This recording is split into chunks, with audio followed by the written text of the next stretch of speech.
every individual is presumed innocent until proven guilty.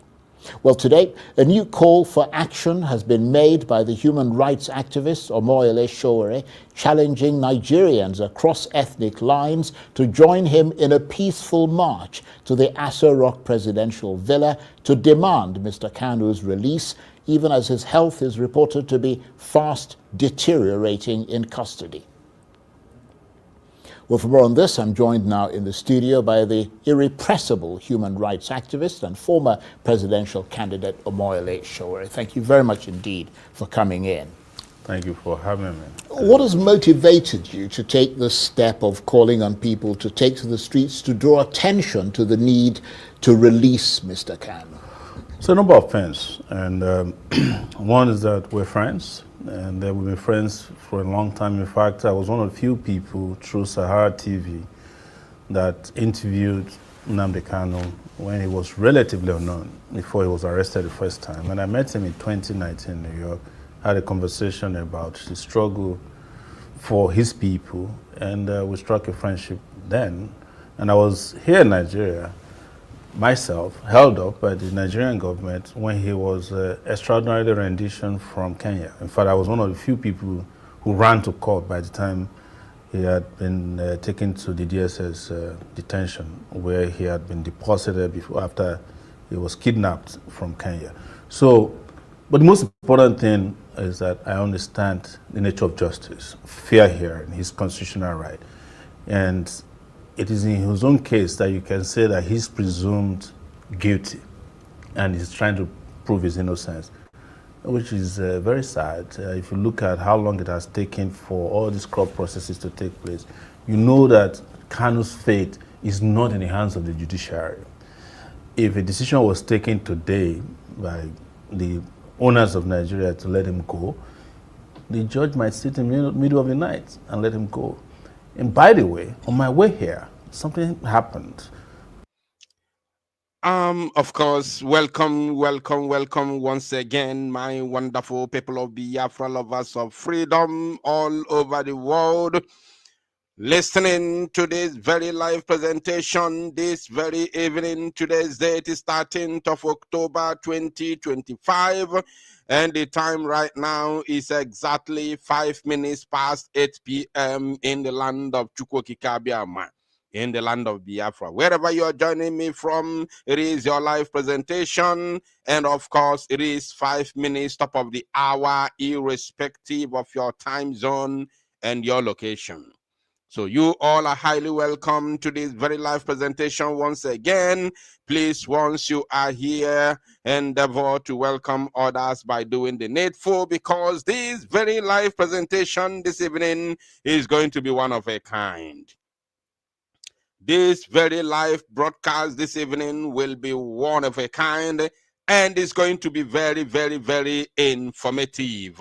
So please, once again, welcome others as I welcome you, because every Biafran would love to listen and pay very close attention to this very evening broadcast because of the information that will come with it. We are today live and direct on our two YouTube channel, our main YouTube channel, which is Biafra Unite in capital letter, which we are still trying to get back to normal after a series of attacks and report against this very platform. But as God may have it, we are still able to have this very platform with us, no matter the problems that is, passing through. And we are also live on our sister channel, which is Biafra Unite TV. Let me confirm if our manager on Facebook has managed to hook us up on Facebook. Yes, we are also live on Facebook. Those who are following us on our, of course, our backup Facebook page, Biafra Unite Official, after our main Facebook page, Biafra Unite Television, was taken down by Facebook itself. We are live and direct right now as I'm speaking to you on our Biafra Unite Official Facebook page. And also, I believe we are also live on other genuine Biafrans who are also, fighting for the liberation of the Biafran people, and of course, propagating the gospel of redemption via their social media handles. So you all are highly welcome to this very live presentation this very evening. Once you are here, please endeavor to share and, of course, make sure that this very news goes to all the nooks and crannies of Biafra land, or should I say of the Igbo land, wherever, whenever.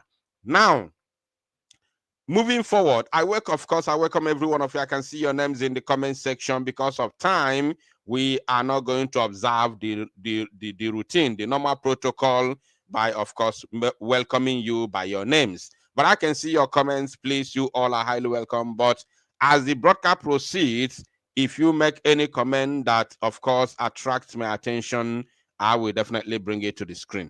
You all are highly welcome. Now, moving forward with this very first video, and before we even continue with this very video and the other video, which is going to be our focal point this very evening, I want to announce to everybody from this very start that Edi Afuonu, you all know the name Edi Afuonu. You all know the name Edi Afuonu, who has been the brain behind all the massacre of our people in Okigwe, who has been the brain behind the invasion of Okigwe, who has been the brain of forming the so-called new Okigwe Youth Vigilante Group, with the other one called Ebekuedike Ariakaria. Ebekuedike is in trouble. Ebekuedike is currently in trouble. I will be giving you the full details on our pre-recorded broadcast in the morning tomorrow. I would have done it this evening, but because of this very live broadcast, it's going to be impossible for me to do it, because if I do it, it's going to take a whole lot of time for me to finish the broadcast and post it, right? So I better come live first and then allow that very broadcast to be made tomorrow morning. It's going to be our first broadcast tomorrow, whether morning or afternoon, but definitely it's going to be our first broadcast. Edi Afuonu, Kama is currently catching up on him, and this is going to be a very welcome development, a very good news to all Biafrans and lovers of freedom, especially the people of Okigwe. I can't wait to see how happy Okigwe people will be when they will get the full details of the situation of Edi Afuonu, how Kama is currently catching up on him. So, without further delay, let us continue. Now, there is something that Omoyele Sowore said here on in this video concerning. Let me play it. No need of explaining first. Let me play it. And he's trying to prove his innocence, which is very sad. If you look at how long it has taken for all these court processes to take place, you know that Kanu's fate is not in the hands of the judiciary. Did you hear that? Omoyele Sowore said that we know that Kanu's fate is not in the hands of judiciary. We know that Kanu's fate is not in the hands of judiciary. That very statement is the bomb. We know that Kanu's fate is not in the hands of judiciary, because if Kanu's fate is in the hands of judiciary, I want to assure you that there is no way Nnamdi Kanu will be in detention up to today. There is no any Jupiter that Nnamdi Kanu is not released. In 2022, the appellate court, the second highest court in the entire Zoological Republic of Animal Kingdom, Nigeria, discharged Nnamdi Kanu. In 2022, he was discharged. As a matter of fact, the court even went further to tell the zoo government to not only apologize to Nnamdi Kanu, but also compensate him for such heinous crime that was committed against him. A crime of kidnap and rendition is a state crime. It's an international crime against humanity.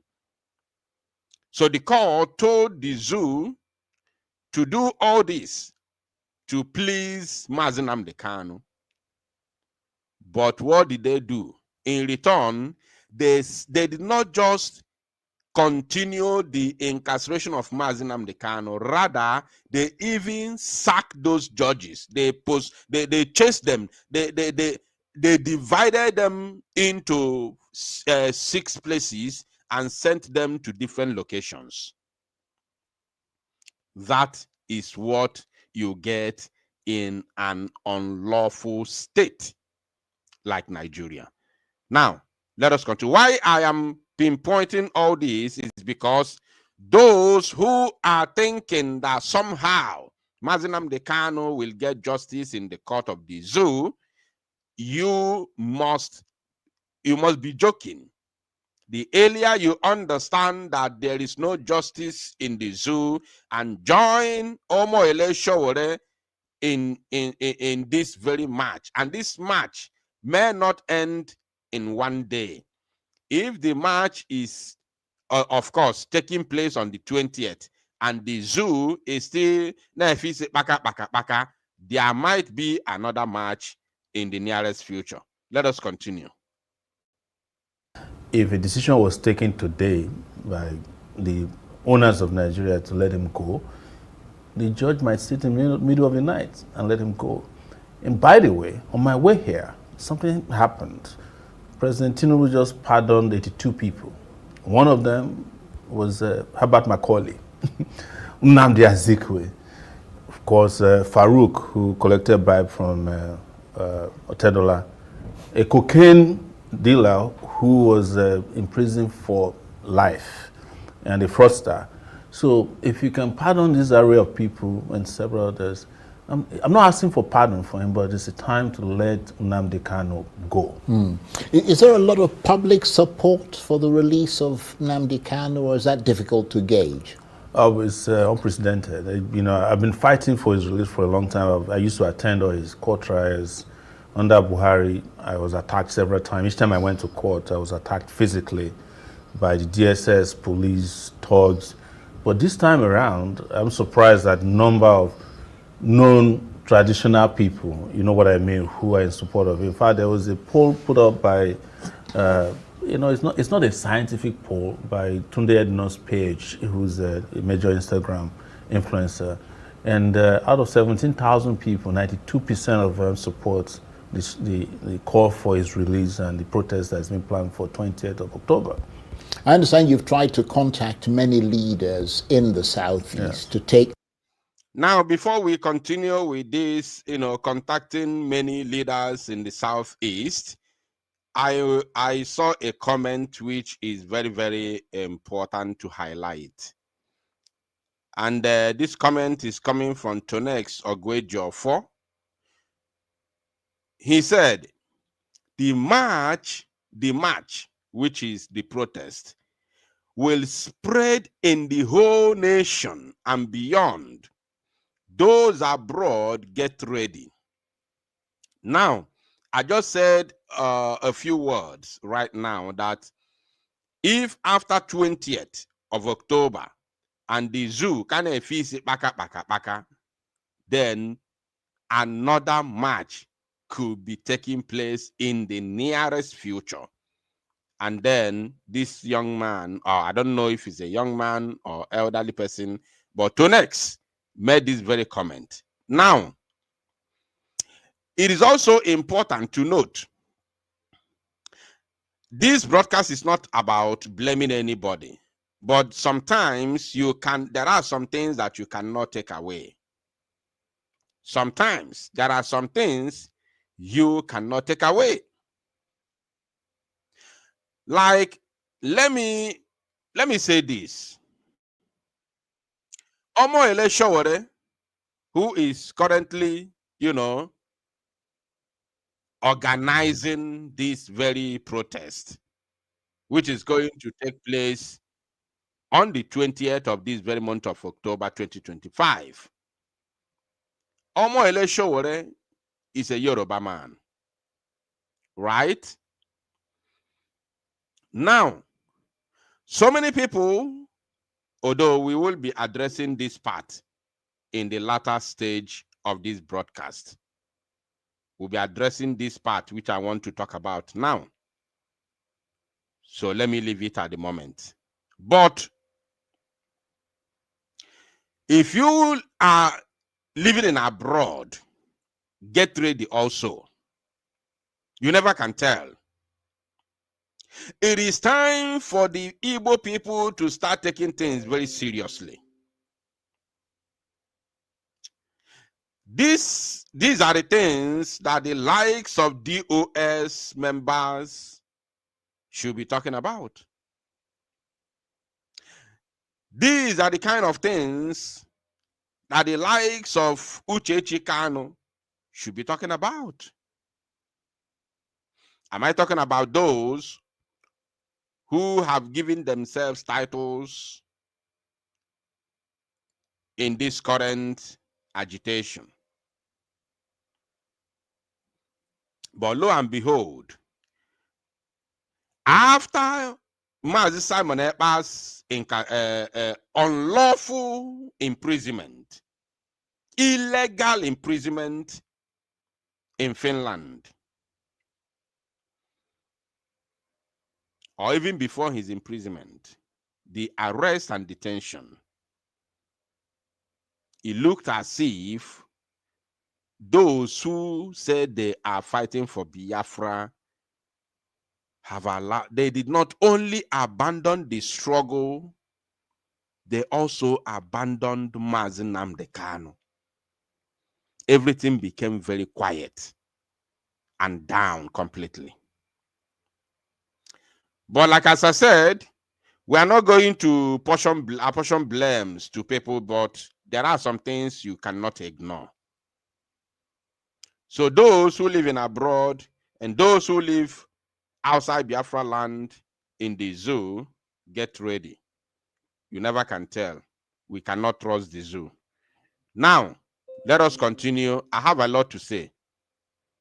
More public-facing action in support of Nnamdi Kanu's release. Have you been struck by their apparent lack of personal involvement and commitment to that cause? I'm not shocked because I think on your show I once declared that Kanu's predicament, his ordeal, is as a result of some persons in the Southeast who took a decision that his release would jeopardize their political career and future. That I know as far back as when Tinubu freshly became president, because I was part of some conversation to release him. And they said at that time, Imo elections are coming. If it comes out, APC might not win. And subsequently, I realized that some of the communiques you see is just, word of mouth by day. When they go at night or when they meet Tinubu, it's likely that they have a different position. And when I started contacting them in the last 24 hours, I'm shocked. Some of them that I used to be able to reach just switched off their lines. The ones I sent messages never responded. I reached out to Soludo, who I know personally. That's Charles Soludo, who's the governor of Anambra State. Right. No response till now. I reached out to Alex Oti. Alex Oti used to be a columnist for Sahara Reporters, so I know him personally. No response till now. The only response I got was a nominal response that no, we shouldn't have dragged us the way you did. Reached out to Peter Obi, they said he's in Rome. But I sent a message that, you can behave as the Romans do too, just be part of this. But some have been encouraging. Senator Abaribe, I reached out to him, he responded, he said, I'm in on this. And I know that Abaribe suffered when he was a shorty for Kanu.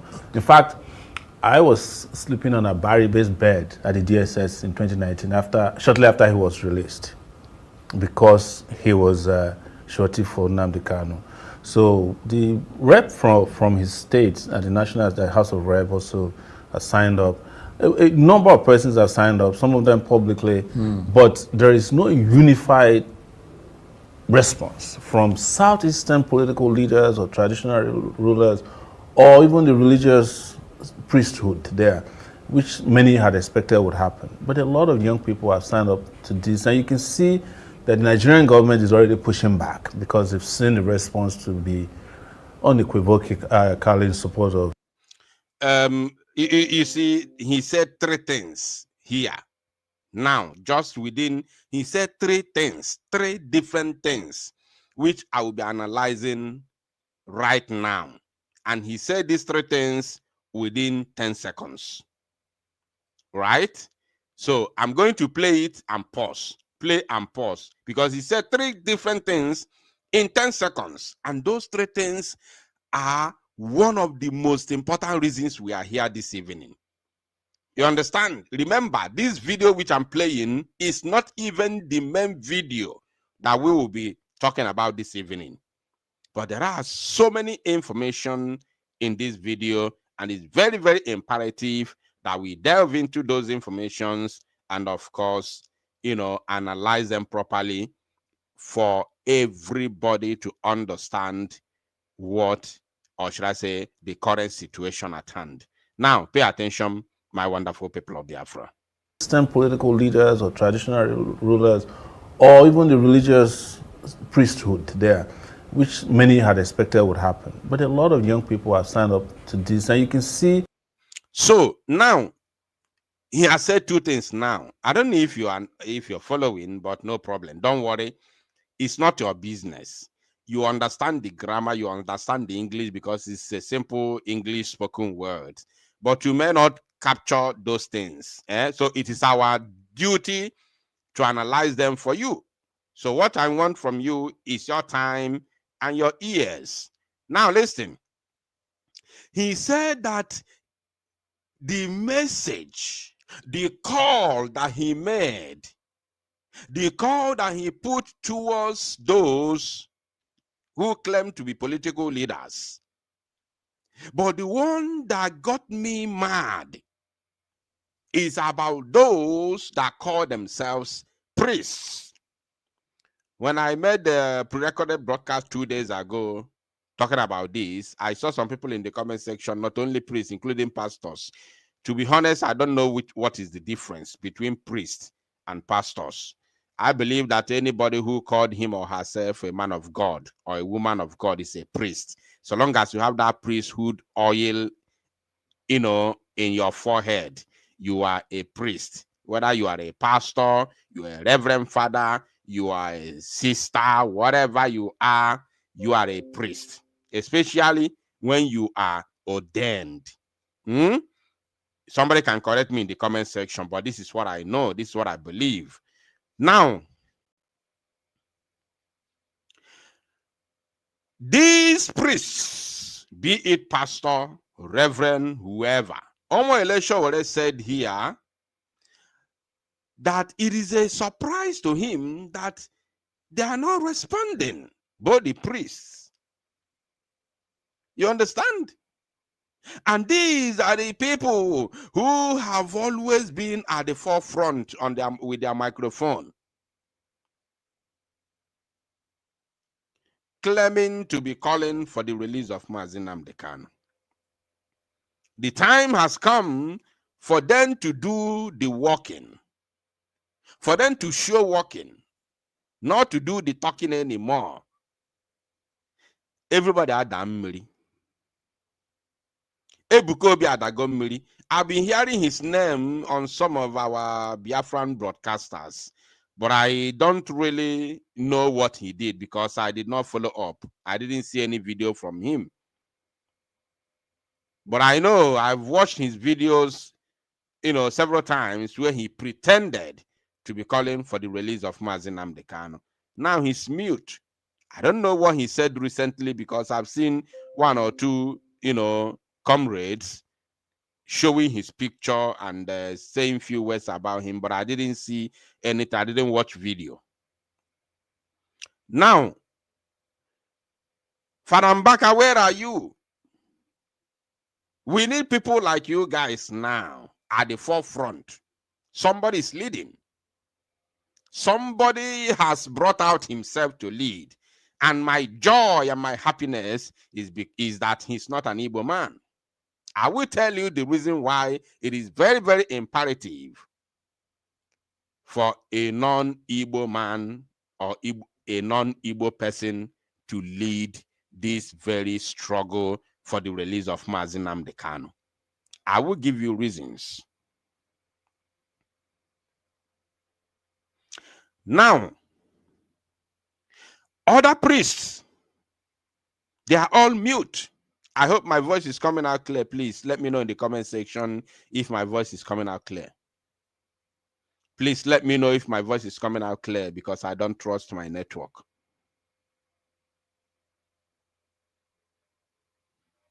So, this is the time that we need these people who call themselves men and women of God. It is time for them to come forward.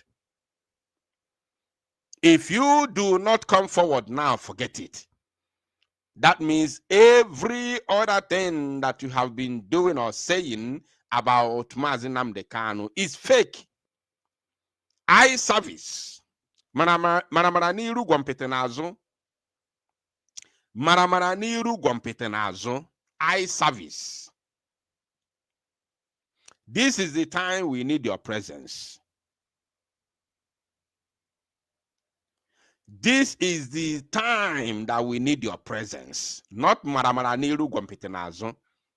Because your microphone, your call for the release of Nnamdi Kanu on your microphone, your pulpit with your microphone, cannot do anything. It cannot change the decision of the so-called politicians. But your action, your presence, your action speaks louder than your voice. So all the priests,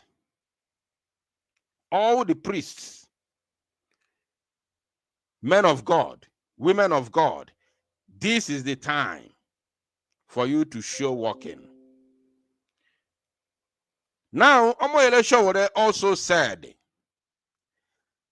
that the youths, ndị eji aga ije, ndị eji aba mba, the youths, not southeastern youths. I've said it during my pre-recorded broadcast that southeast is a political, concussion.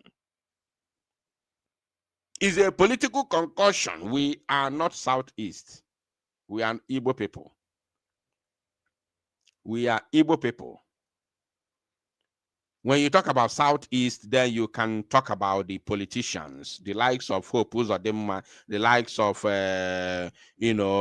all those Soludo, them Alex Oti, them all those criminals. They are the owners of southeast, because southeast is political. But when you talk about Igbo people, then you talk about us, the people now. And within the Igbo people, we do not regard these people, these individuals of Southeast, the likes of the politicians. We don't regard them. We don't see them.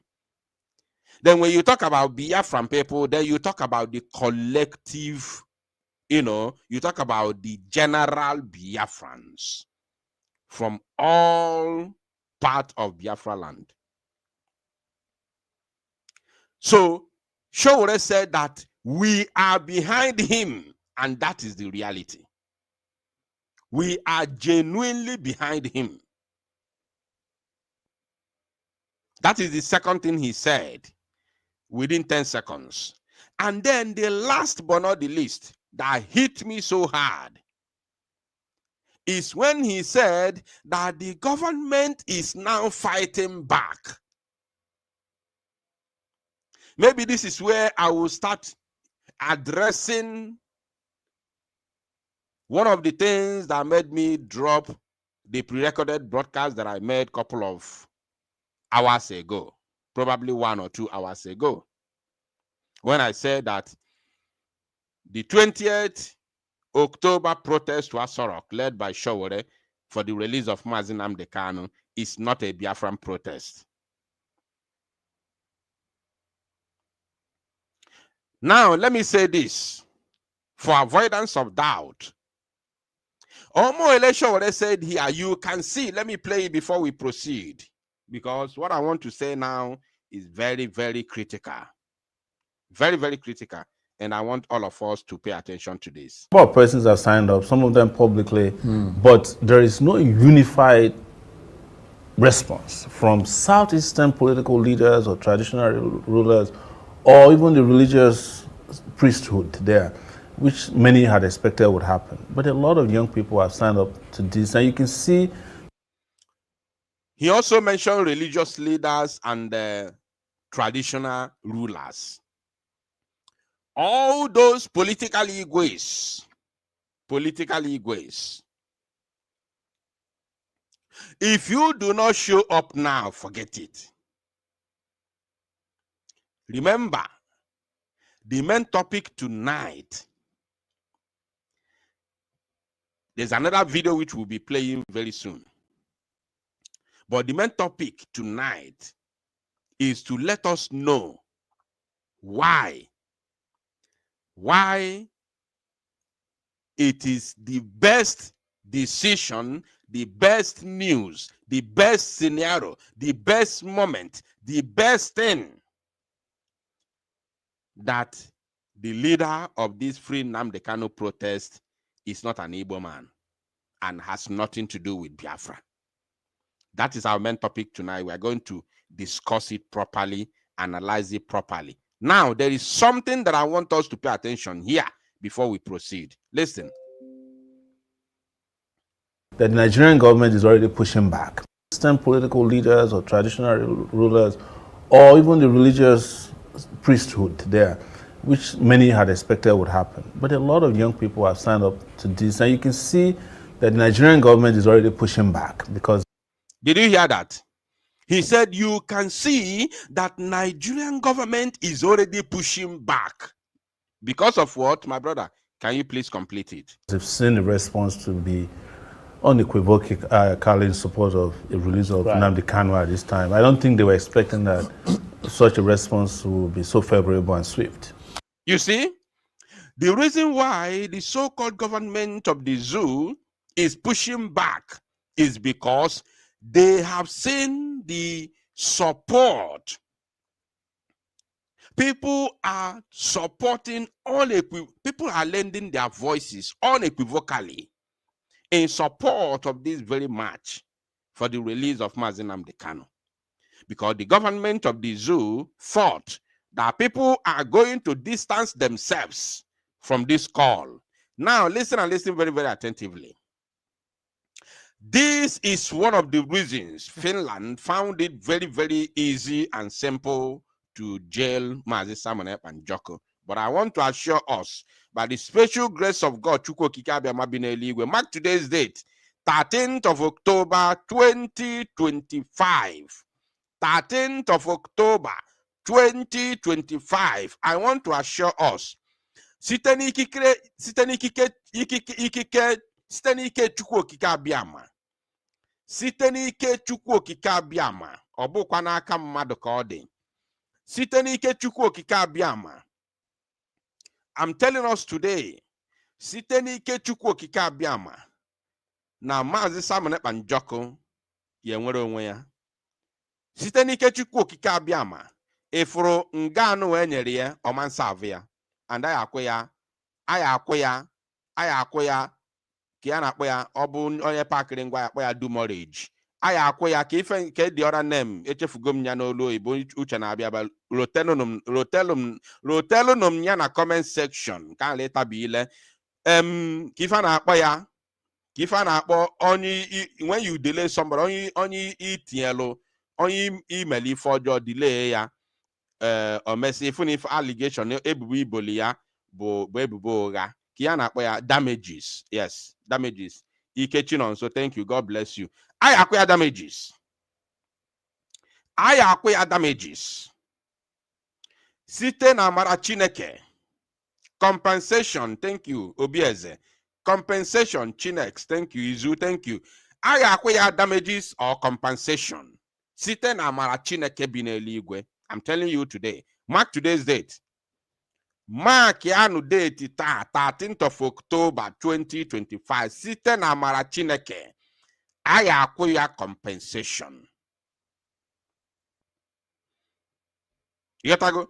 Now, the reason why, the main reason why it was very, very simple for the Finnish court and the authority to put Mazi Simon Ekpa behind bars for 6 years is because his people abandoned him. We called for protest. The call for protest was used for propaganda on social media. It was ridiculed to the maximum. People were, discouraged from attending that protest. Which message did we send to Finland? We sent a message to Finland that this man does not have anybody, that this man does not have support, that we do not support him. No matter the social media wars and propaganda, if you cannot show up, you cannot show up. There is reason why people say action speaks louder than voice. If you cannot show working, forget it. Your social media propaganda and banter cannot move mountains. It can only educate people, but it cannot move mountains. I'm telling you the truth. When Finland saw that this man, nobody standing for him, nobody from his tribe, from his people, from where he come from, the only few people who came that protest is not enough to, to shake the foundations that be, to shake the powers that be. We left them with no option than to jail him for 6 years. If you look very well, you see that 6 years is not for terrorism. True, if you want to be truthful, 6 years is not for terrorism. Because there is no way you jail a terrorist for 6 years. It's not possible. A terrorist should be getting it a life imprisonment or death sentence. So my Simon Ekpa that they jailed for 6 years, it's not because of terrorism, because Finland knows that he's not a terrorist. He's a freedom fighter. But by the time his people abandoned him, nobody showed up. Nobody showed up. So they will please their collaborators, Nigeria, and of course, their allies like Britain. They will please them because there's a serious pressure on Finland. And we allow that to happen. So Sowore said that the zoo government is now pushing back because they are marveled of the kind of response this call for protest is receiving. And it has been massive all this while, not only from the Biafran people, but also from the Nigerian people. And Nigeria government has no other option than to push back. And how have they been pushing back? They have been pushing back by sponsoring some individuals, especially those from the so-called Southeast, the Igbo people. Those with Igbo names and Igbo language. But who is going to verify if truly they are Igbo blood? Who will verify? Who is going to verify? There's no how a woman who is married will get pregnant and come to tell the whole public that this pregnant is not for my husband. It's not possible. The likes of Joe Ibokwe is being used by the zoo to push back. The likes of Joe, what is the other Joe? Jovica is being used to push back. These are Joe. We are going to blacklist this name called Joe very soon in Biafra land. We will blacklist it. Nobody is going to bear that name again, Joe, in our land, because it's a name for saboteurs. It's a name for saboteurs. They are using the likes of Udene, the one that was once deported from Turkey. And since he was deported from Turkey to Nigeria, Abuja has been his home. They are using the other one that lives in South Africa with the Raska boy with dreadlocks. So they are using some very few unscrupulous elements to push back, trying to confuse and convince people not to attend the protest. You understand? Because they have seen the response from people, and they have seen that the response is too massive, and they may not be able to control it. So they have to gather some willing tools in order for them to push back. Now, let us play this video for like few more minutes, and then we'll jump to the current video, which we want to talk about this evening. So is this what you think is needed to push this Nnamdi Kanu issue over the line and perhaps change President Tinubu's view of Mr. Kanu, and not the sort of behind-the-scenes quiet diplomacy that has been going on since? It's obvious that diplomacy cannot work. If it was going to work, by now it would have resolved the issue. I think they use the diplomacy or their proclamation about diplomacy to just make the public become a little lethargic about You see? About what? his release, so that nobody, oh, they're working on it, don't worry. Because we hear that a lot from Oti, who is the Abia State governor. You see? Not only Oti.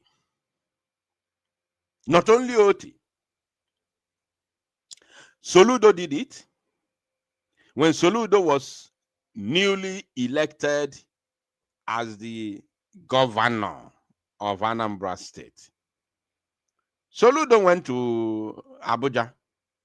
He came back and started sharing pictures, claiming to have met Mazi Nnamdi Kanu, claiming to have taken pictures with Mazi Nnamdi Kanu, and Ifeanyi Ejiofor supported him. Where they showed us Mazi Nnamdi Kanu's picture with Soludo with Atletico de Madrid JC. And I made a broadcast exposing that very, criminality, exposing that very concussion, that very lie. That no, Mazi Nnamdi Kanu is a die-hard Liverpool fan. We all know this. So Mazi Nnamdi Kanu will not take because he's now in the detention, and then you bring him Atletico Madrid jersey, he will put it on. Mazi Nnamdi Kanu is a man of principle. I said, no, something is wrong here, something is fishy. After that very broadcast I made, the following morning, Ifeanyi Ejiofor made a press release in support of Soludo, telling people to ignore the propagandist that Soludo actually visited Mazi Nnamdi Kanu. You understand? So, a lot of them, even the last meeting they had at the Lion House in Enugu, where all the current 5 governors, the current 5 governors in the Southeast political zone, geopolitical zone. Remember, Southeast is political. It's not who we are. We are not Southeast. Southeast is political. We are Igbo people, not Southeast. Igbo people and Biafran people. So, their last meeting at the Lion Building, Enugu, Hope Uzodinma read the communique, how they have agreed to interface with the federal government for the release of Mazi Nnamdi Kanu. I made a broadcast and I told you, no, go and watch. I told you, I was using that video and I told you, look at the facial countenance. Look at the facial countenance and the facial expression of Hope Uzodinma. I told us that this is a fallacy. This is fallacy. They are not serious. I said we are not going to stop because they are not serious. Because when you look at the Hope Uzodinma's facial expression while reading that very communique, especially at the very end of it, where they said in few days that they are going to interface with the federal government for the release of Mazi Nnamdi Kanu, then Hope Uzodinma smiled. He smiled. I told us, I said, I'm sure those of you who are watching, especially those who are watching from our main YouTube channel, because that is where, I think that is where we made that broadcast. I told us that this is a lie. I'm sure those of you, some of you will understand what I'm talking about because it happened in the public. Till today, for how many years now they had that communique? I think that communique happened in 2023. For 2 good years now, they are yet to have the interface, the interaction, or the dialogue whatsoever with the federal government for the release of Mazi Nnamdi Kanu. And we are still here. Yeah, I see some people, confirming what I'm saying in the comment section. Thank you for that. Is working on this quietly. In fact, I was told in court about 2 weeks ago that he will be released on head grounds. They are convinced everybody, only for him to come to court and they kept changing the goalpost, as we call it. So I don't think diplomacy has to be a combination of, actions. And one of it, I think, is going to be a public. Oh no, why are you showing this man? This is old. Why are you showing this evil man here? Continue.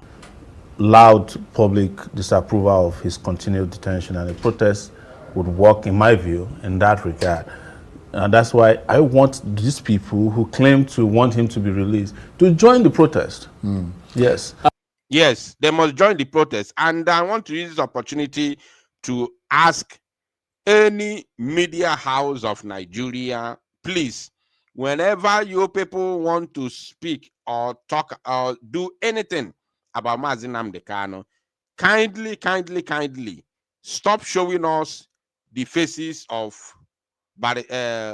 this man called Ifeanyi Ejiofor.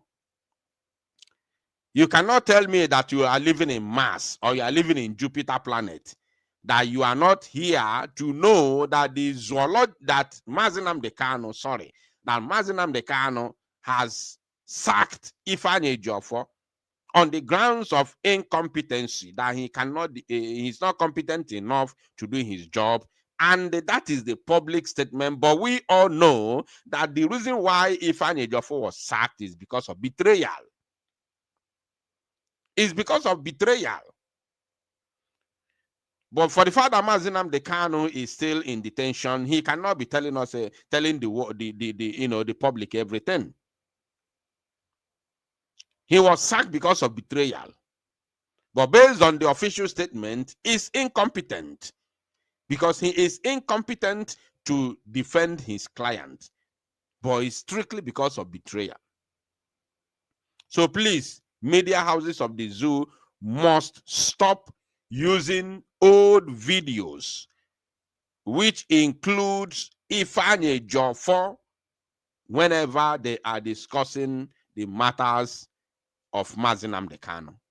Very, very, very important. I've said this before because of which media house was that? I think that was Vanguard. I made a comment. I said next time Vanguard will use Ifeanyi Ejiofor and that man called the so-called legal Iroko from Benin. I said I'm not going to read any news again from Vanguard.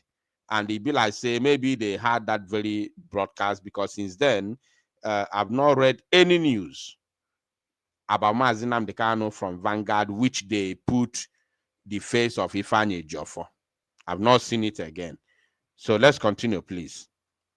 Because when they have issues, they do protest. There's no major politician in this country has ever participated in the protest when their own private interests is at stake. I was speaking to a group of Nigerian political campaigners recently, and they seem to think that mobilizing the Nigerian people for any kind of large-scale protest has become a sort of famously impossible thing to achieve. I mean, do you share that view? Well, I don't. It's the same country in 2024 that Nigerians protested for 10 days straight in what was known as End Bad Governance struggle. Nigerians in 2020 did End SARS. It was a globally acclaimed resistance. Well, to be fair, the End SARS was the last big protest. Yes, but there was still a protest in 2024. It may not have been as big. What I'm saying is that, yes, there's been efforts to discourage Nigerians, and when you go out there and kill people and charge them for offenses that are very grievous in nature, you're likely to discourage a country in which you have 139 million people who are living in abject poverty. They just want to go out there and get whatever they can and survive from day to day, hand to mouth. So, but I don't think that is impossible. What has been impossible is the unity of purpose, because they have figured out how to divide us, along ethnicity. I remember in 2024, when we were planning bad governance protest, we included the release of Nnamdi Kanu in that protest. And Ohaneze Ndigbo, when I issued a statement that they are not part of the protest. So maybe by now, we would have gotten Nnamdi released. So there's also a lot of tactics used by the Nigerian government to discourage people. And some of it is how they have made it open-ended to kill protesters, implicate them in crimes that are insurmountable. You saw in 2024 how they charged children for treason. It's never happened anywhere in the world before. So, but I think the consciousness around this is great. And I also think that in some ways, Nigerians always love when things are happening in other places. They love the replica of it. You notice that there's been a lot of chatter around Nepal, and Morocco recently. So maybe, that's also might be an inspiration. Right, but I mean, are there lingering security-related things that are yet to be resolved around Mr. Kanu? I mean, can he, for instance, call on IPOB? I think he's called on them before, but again, to relinquish all forms of violence and all forms of threat to the Nigerian state. Will that be needed as well in order to convince the powers that be of Mr. Kanu's sincerity? I think he made an open declaration in court where he said, give me 5 minutes if I'm released, I'm going to end the violence in the Southeast. He made the declaration in court last year. What does you want? So, based on the question that this man asked, it is very, very imperative to make this very, very clear once again, even though we have been saying it, but because that this very video is new and very, very recent, it is very, very imperative for us to, reiterate that Nnamdi Kanu has never been involved in any violent situation in the Southeast or in Alibo or Biafra land as a whole. Nnamdi Kanu has never been involved. I don't know if I can see that. Delete. Oh my God. Delete this news. Oh my God. Oh my God. Hold on 1 minute. 1 minute. I need to bring one news to the screen because of this very statement made by this man. It is very, very important to bring this very news. Let me release the audio while I bring the news. Witness The only witness that was presented in his case did not accuse him of any crime. He didn't say he found a gun on him or he was importing ammunition or weapons or had a grenade. He just said, well, he was making declaration that he wants Biafra. And I've checked the Nigerian Constitution, 1999 Constitution. There's nowhere it is stated that it's a crime to say that you want Biafra. Yeah, well, I mean, you do have to, and not to sort of qualify what you're saying, but I mean, the person asking for a Yoruba nation is quite different from the Biafra issue, because Biafra, actually, there was a war in this country. That's exactly what I'm telling you, that the laws are stacked against you. That lasted quite some Absolutely. time. So in that context, and in that very narrow context, anything that appears to inflame that concept of, bringing back the memories of the war and all the things that happened, and in a sense threatening this country, is something that raises the hackles of people. But let me ask you this. I mean, you yourself have become a sort of master of the protests, if that can be described in polite terms. I mean, is that because you believe that we proceed? Over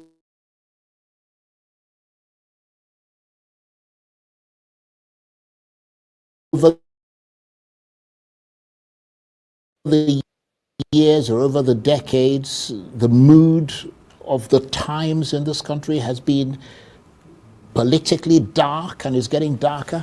Yes, I have always stated it that every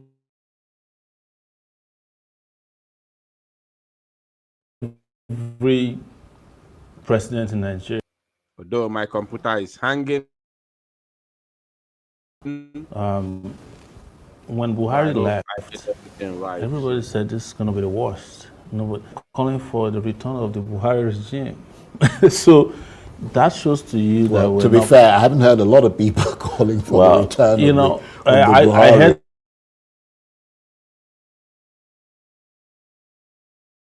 a lot of people who said, well, I mean, in preference to it was Buhari's Naira.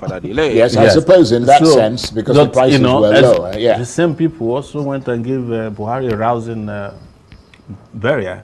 So it doesn't look like they hate him. I was probably the only person who said, this guy don't deserve the kind of monumental, acclaim and share leading that followed his burial. But that's a conversation for another day, because it's no longer here. But the truth is that the country is getting darker. The electoral process has become very Byzantine. Nobody believed that elections can deliver votes that bring about credibility, that they can be free and fair, and that it is the people you vote for that will get declared as winners of the election. Of course, you've seen poverty. Yesterday, they said, this is from the Nigerian government, that from 81 million people who are in abject poverty, we have now moved to 139 million. That's the truth, either politically, economically, culturally, and socially. The government is disputing those sort of World Bank figures, and they would say to you, I'm sure you've heard them say it many times, that your view of this country is particularly melancholy and despairing. Well, they've always said that, and I've never been wrong. They have been the ones who've been wrong. My position on politics, economy, in the way the justice system works has been, right. I remember in 2019 when I was arrested in charge for treason, I made it clear. I said, no, this is going nowhere. And that's what happened. One day they came and withdrew their charges.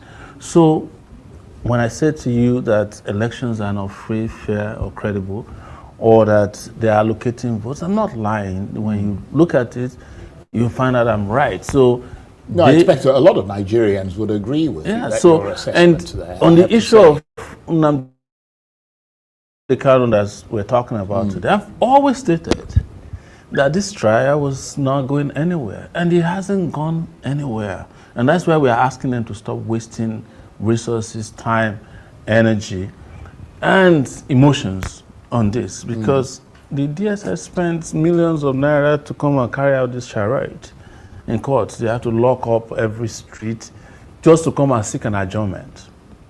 And would you say that that dark theme that you talk about, that kind of overshadows this country, has resonance for many Nigerians? I mean, you do have a huge following, but do they see this country as darkly as you do, and that sense that everything is about to explode? They see it even more than I do. That's why they are living. That's why most Nigerians, whenever they have the slightest opportunity to leave Nigeria, you don't leave a place that is that's going to explode. I mean, that's making progress. You stay and wait for it to see the progress happen. If this place was promised land, people will be coming in. But because it is not, people are leaving, you know. The only people that are left in Nigeria are people who are stuck in Nigeria. Now, probably people who are dinosaurs who can't go anywhere because they can't sense danger. But you're not stuck in Nigeria, are you? I'm likely stuck. This is my passport since January.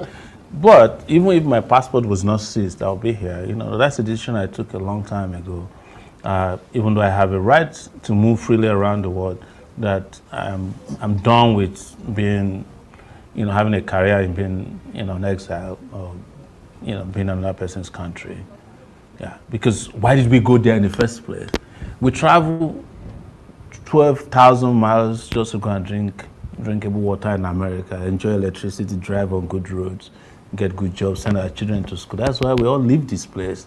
If we have that over here, nobody would be a second-class citizen in the UK or anywhere in Europe.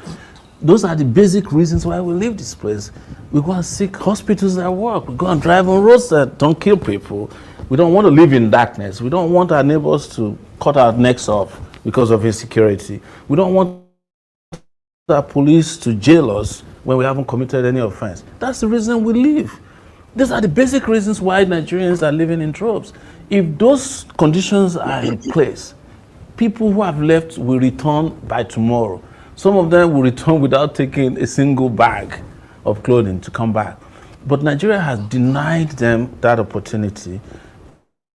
And it is because of that darkness that is hovering over Nigeria almost perpetually, day and night, that people are living. That is their own way of expressing that things are not good here anymore. Well, on that rather dark note, Right. I want to thank you very much indeed. Omoyele. The network has been very, should I say, my computer has been hanging, and it's quite unfortunate, but I think we are better now. So I want to show us something. My computer has been hanging for the past 5 to 7 minutes. It's quite unfortunate. So let me show us something. I don't know if it's going to continue to hang. I really don't know. I think I need to. Do I really have to, you know, do I really have to refresh? I think I have to refresh. It's very, very difficult. Please stick around, stay tuned while we try, or should we continue? No, let me refresh because this is too much. Just a minute. Okay, I think it's better now. Yeah, I think it's better. All right. We are not going to read this in details, but yes, we are not going to read it in details, but we are going to show you the headline based on what the man said initially. Yeah. The reason why I'm bringing this to your screen right now is because of what the man said initially before my computer started hanging. So he talked about violence. The man talked about violence, and I want to make it very, very clear to all and sundry that Nnamdi Kanu has never for one single second involved himself in violence. As a matter of fact, Nnamdi Kanu abhors violence. Yes, Nnamdi Kanu abhors violence. But he's a man, because of the love he has for his people, he's a man who cannot stand idly and watch his people being annihilated. You understand? And again, he understands the modus of operandi of the Zoo state. So he cannot in any way allow his people to be annihilated by the Zoo Janjaweed. So, without further delay, you can see here no weapons found with Nnamdi Kanu during 2015 arrest, DSS witness. This was on the 2nd of May 2025.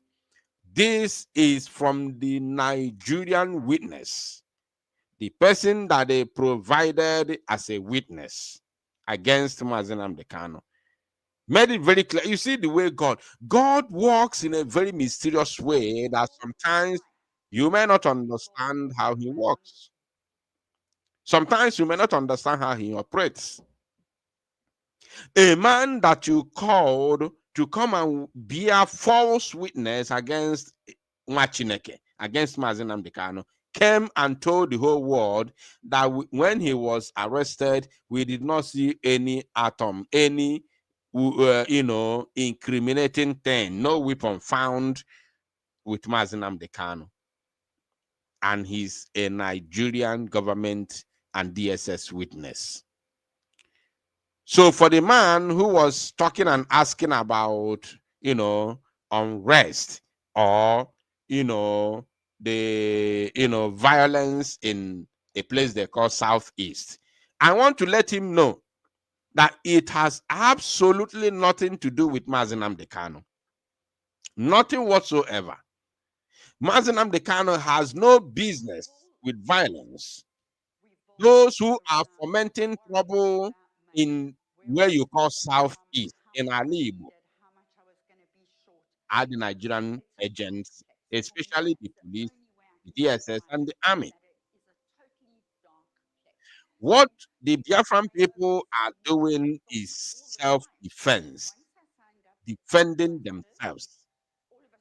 And you are not expecting the Igbo people to stay idly and watch their kinsmen being annihilated, being being eradicated by the terrorists in uniform, and you don't want them to defend themselves. You understand? You don't want them to defend themselves. It is in the public that when the IPOB members were protesting on the street 2015, 2016, 2017, 2018, before Operation Python dance, it's in the public that they were mauled in cold blood by the Nigerian military, by Boko Haram terrorists in military uniform, simply because they were carrying placards and demanding for Biafra. They have been mauled in cold blood in different locations in Igbo land. And you're not expecting them to watch idly while their kinsmen, their fellow youths, are being mauled in cold blood. They have to defend themselves. And they cannot defend themselves with bare hands. They have to use the same thing that the terrorists in uniform, the terrorists in military uniform are using to annihilate them. They have to use the same thing. They have to find a way to get the same thing in order to use it to defend themselves, which the Biafran people are doing diligently. So it is not on Biafran people, it's not on us, It is not on Biafran people to drop their defense. It is on the Zoo government to withdraw and stop the annihilation of the Biafran people. These are very simple mathematics. Whether you love Nigeria as your darling nation or not, if you want to be truthful, you must concur with me, because this is the naked truth in the public.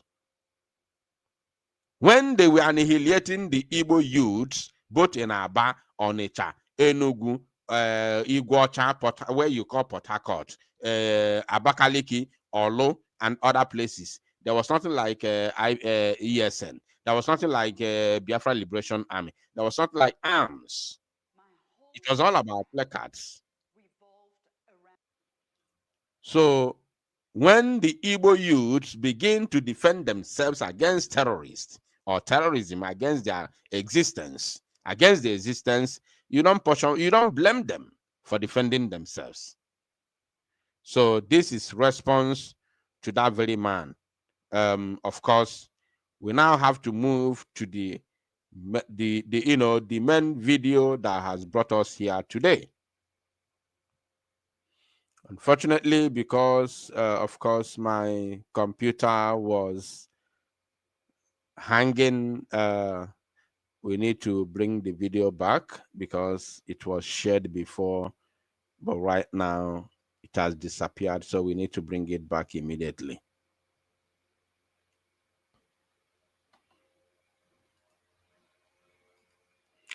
All right, here we come. Biko, if you are not following up, if you haven't liked or shared this very program, I want you to use this 1 second to do so. If you haven't liked it and you are supporting what we are doing, maybe you have forgotten, please use this very minute to do so. Very, very important. Very, very, very important. No matter where you are watching from, use this very minute to do so, please. Very, very important before we proceed. Now, today, 13th day of October 2025, Barrister Aloy Ejimako, Special Counsel to Nnamdi Kanu and Nnamdi Kanu's legal team, in conjunction with Omoyele Sowore, visited, I think this is Wuse Market in Abuja, visited Wuse Market to, I'm not sure, but I want to believe it's Wuse Market, where the Igbo people are trading in Abuja. They decided to pay them visit. And the result was very, very awesome. The result was very, very massive. In fact, the turnout was very, very unbelievable. And this very visitation was unannounced. This very visitation was unprepared. If you look very well, you see that where they are is under umbrella. This is one of the umbrellas they use for business center. Yeah. So there is no canopy, there is no stage, there is nothing. So it was unannounced visitation and unprepared. Maka ndị Igbo tụrụ enu si na ọ na-agba afọ ife ka ubi ele ọba. So afọ ife ka ubi ele ọba. Now, the Biafrans who are trading in Abuja, the moment they cited Barrister Aloy Ejimako and Nnamdi Kanu's legal team, including Omoyele Sowore, they had no option than to abandon whatever they were doing and troop out in support of whatever cause that has brought them to the market, because they know it has to be the matter of Nnamdi Kanu, and they see them as noble men. Right? So we are going to be playing the video. Even though you have watched it before, it doesn't change anything. We are here to analyze something. And remember, the main topic tonight is to address the lingering propaganda on the social media Why must he be a Yoruba man that is leading the protest for the release of Nnamdi Kanu? A lot of people, or some people, some unscrupulous elements are carrying this propaganda. There's one that Adade Orama played the video the other day. I don't know his name, but I heard the idiot talking about Omoele Sowore taking credit. It was completely unbelievable to see a human being who called himself an Igbo man, making such comment. It was unbelievable. But now that very day, in this very situation, you are talking about who's taking credit.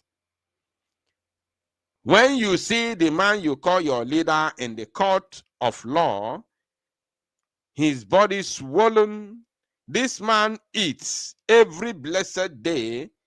He does not exercise. Do you know what it means to eat without exercise? You don't walk out. You don't even walk. Ordinary walk from a particular place to another, destination. You don't walk. You are in one bedroom, one single room. You are there. Year to year, you are there. You are not allowed to go out. Even other inmates are not allowed to see you. Therefore, you don't go out. You don't walk out. You don't walk. You don't see sun. The only time Nnamdi Kanu sees sun is when they bring him to court. And now check how many times do they bring him to court in a year. In a year.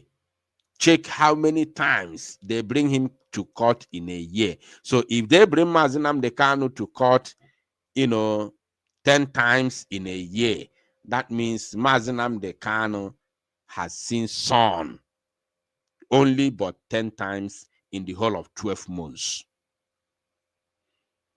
Sometimes they bring him less than 10 times because they adjourn his case 3 months.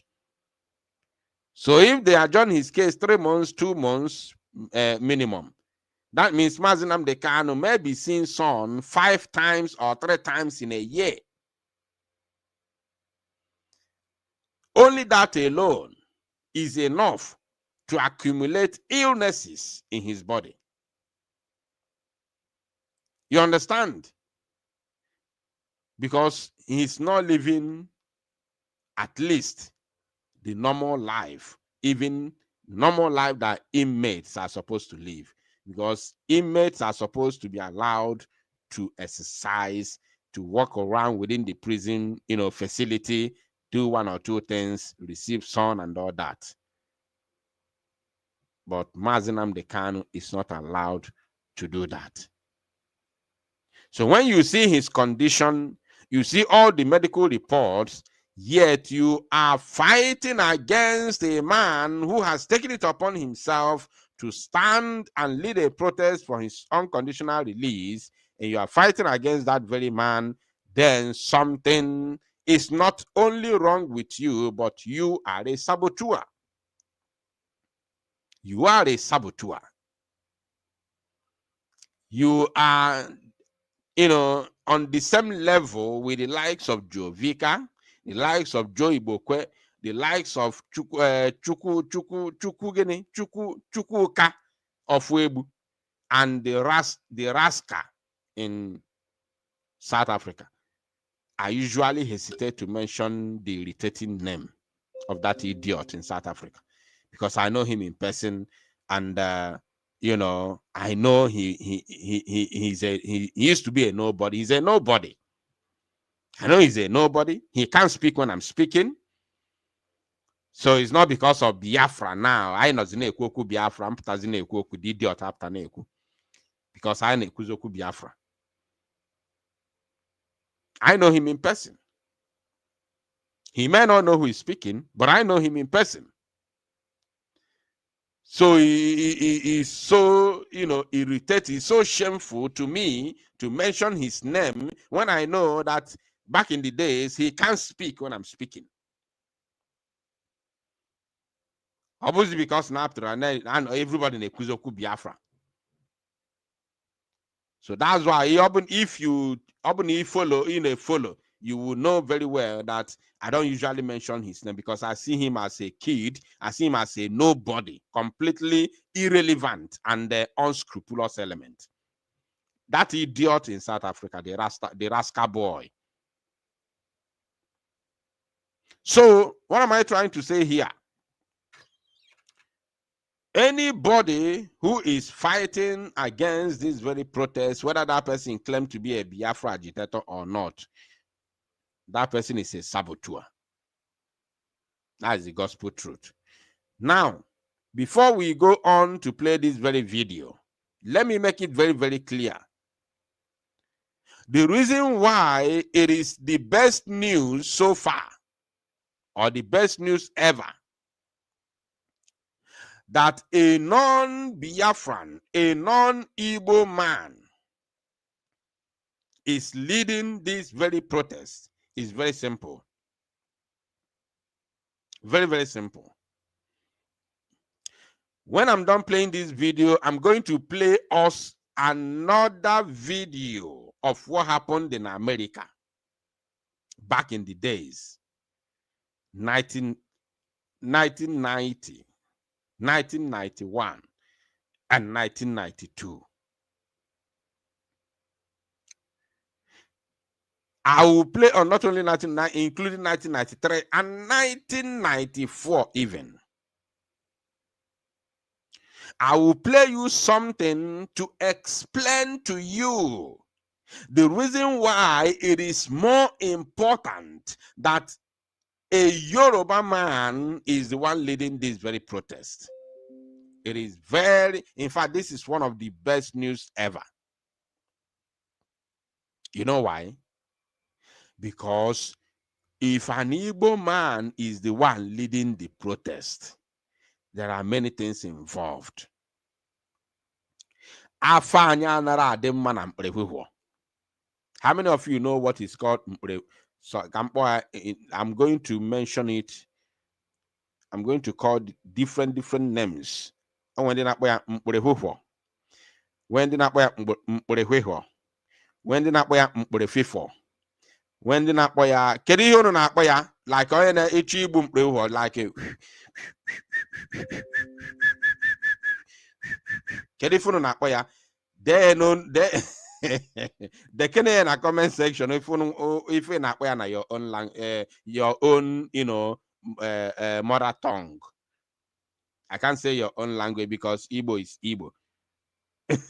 What do you call it in your mother tongue? So afanye asindi Igbo anara adem mana mpere. Eh? So somebody Sunday Sophie Ozamaka say mporohehe. Uju say mporofefe. Okay. Now listen. Afanya nara adem mana mpere. So if an Igbo man is the one leading this very protest, it would have been a problem. It would have been a very big problem. It will enable the zoo. I didn't say it during my pre-recorded broadcast. It would have enabled the zoo to shoot at sight, to maul the Igbos, because afanya nara dem mana mpere.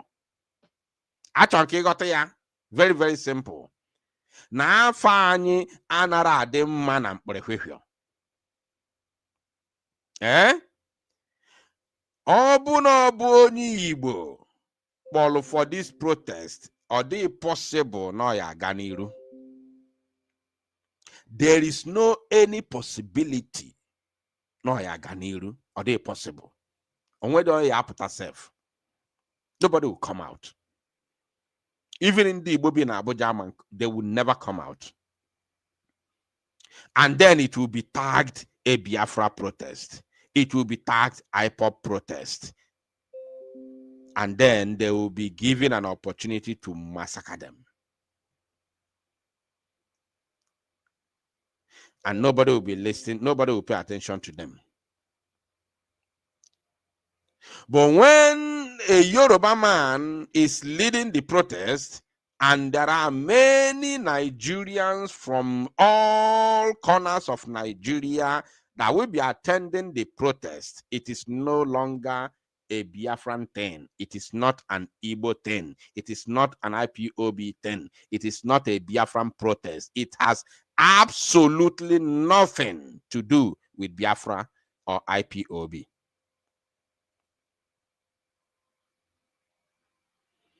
Are you getting me now?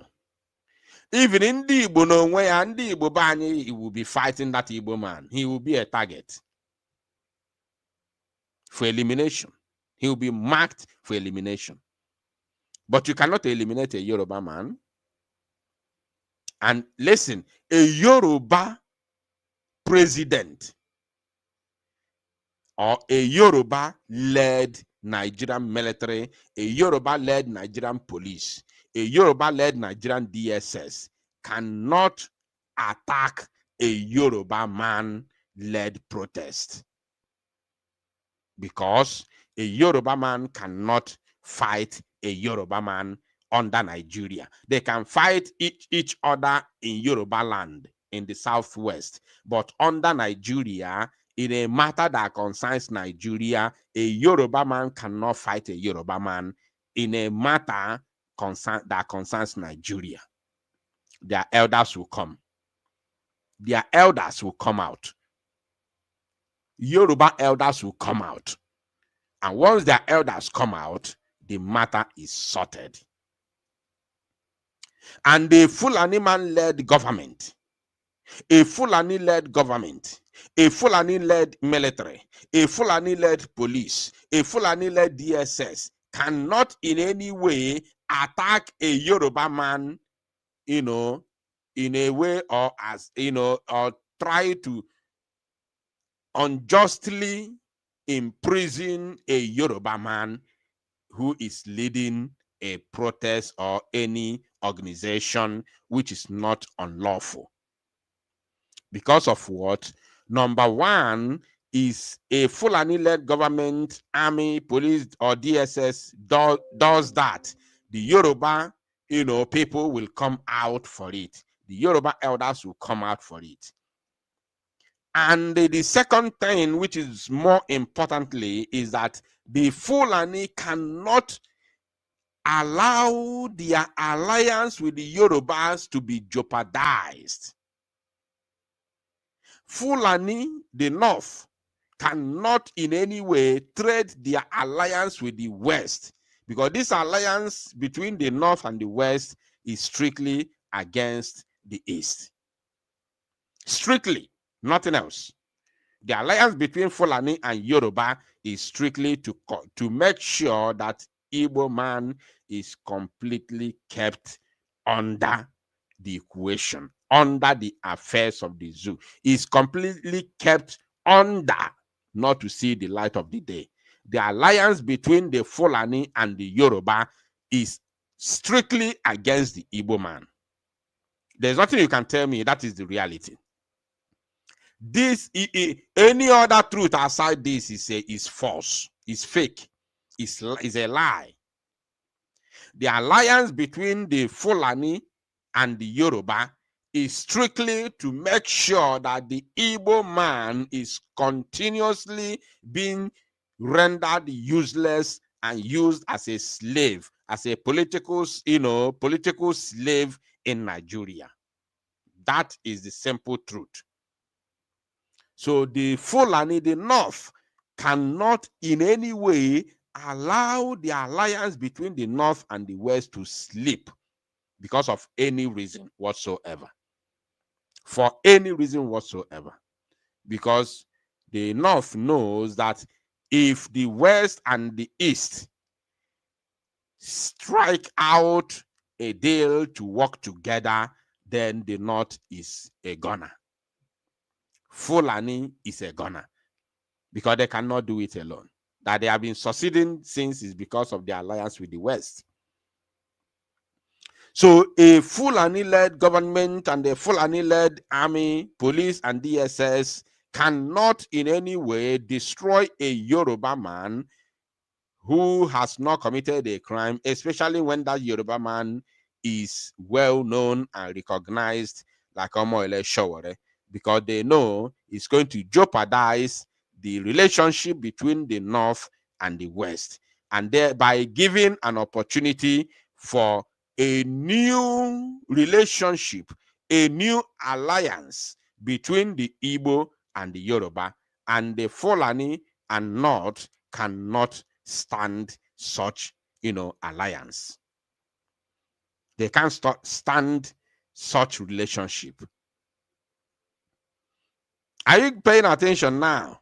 So there was a reason why Nnamdi Kanu wanted to create an alliance between the Igbo and the Yoruba when Sunday Igboho was powering. And when Samanapa came in, he wanted to maintain that very alliance. But unfortunately, they used Tinubu to destroy that very alliance. They knew the reason why they allowed Tinubu to win. They knew the reason. And you saw what happened. Immediately Tinubu won, Yoruba nation now died a natural death. The moment Tinubu became the president, Yoruba nations now died a natural death. You understand? So, and that is exactly what the North wanted. So, for a Yoruba man to stand to lead this very protest is the best news ever that has happened to an Igbo man. Because when a Yoruba man leads the protest, then every other Nigeria will join, including the Northerners, especially the young ones, the youths, who have been dying in poverty and craving for justice in Nigeria. Those who have seen the government negotiating with the terrorists, known terrorists, giving them deals, integrating them into Nigerian military. And these Northerners, these youths that their lives have been in danger for decades, are watching this, seeing it with their own eyes. They don't need any other person to come and analyze any truth to them. They have to join because they know what Nnamdi Kanu stands for. They have to join a Yoruba man to protest for his release. That's why I told us during my pre-recorded broadcast that this very protest has absolutely nothing to do with Biafra or IPOB. I've seen some unscrupulous elements and highly compromised idiots and criminals who portray themselves as Biafra freedom fighters, including in the current Biafra situation, who have been issuing press releases and statements, including memos. It is very, very imperative to make it very, very clear that this protest has nothing to do with Biafra or IPOB. It is all Nigerians, all Nigerian youths who are coming together to seek justice for Nnamdi Kanu, for downtrodden. For downtrodden.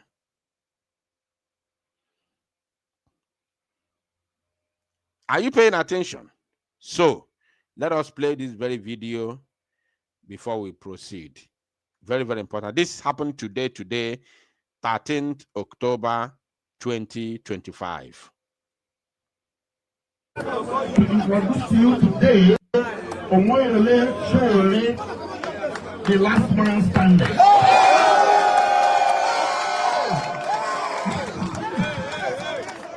The brain behind MMK October 20. The brain behind free Nnamdi Kanu.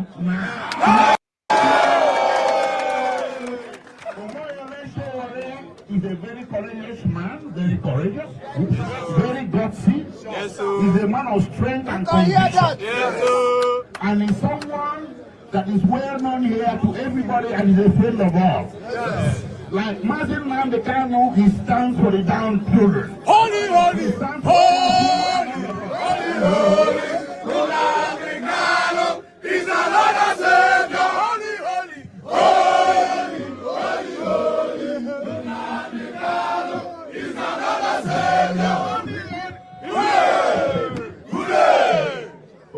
Sowore stands for justice. He stands strong in defense of the downtrodden. As far as we are concerned, right now, Nnamdi Kanu is a downtrodden. Because he's being detained illegally, he's being persecuted in a very passionate way, and at this juncture, having said all that, I'm going to hand over the microphone to the man of the moment. Ladies and gentlemen, please, Mazin Iche Igwe Sowore.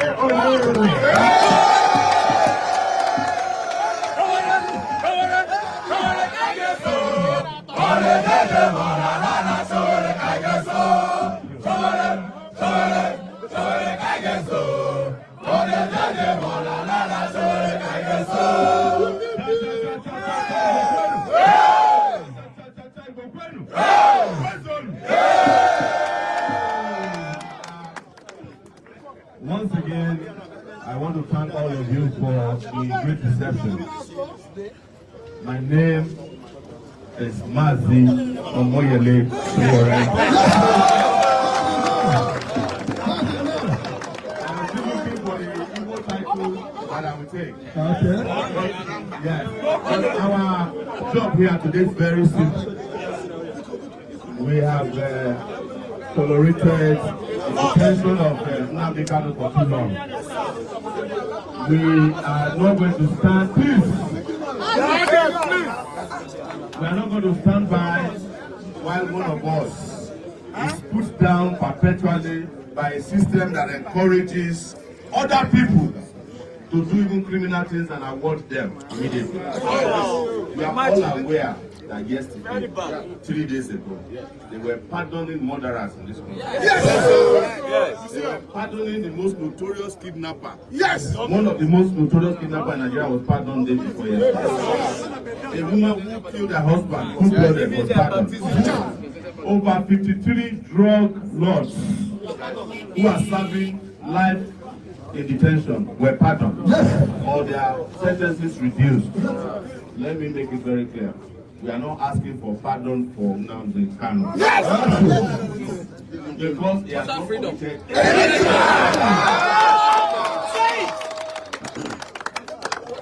I want to be very clear about that.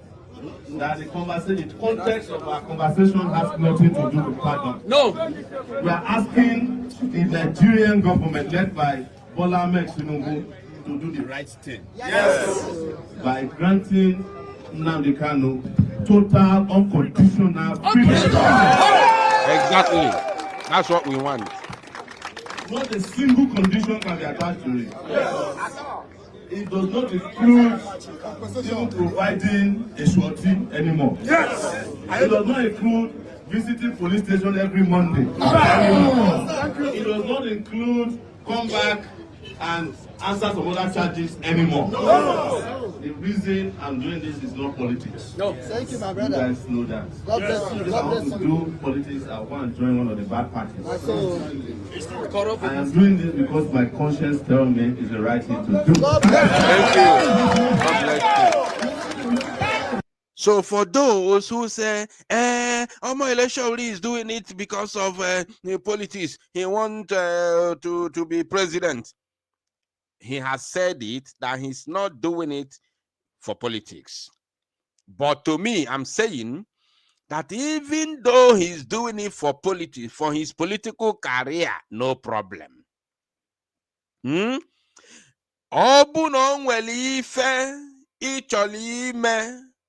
For your own personal benefit that will get Nnamdi Kanu out of DSS dungeon and make him a free man.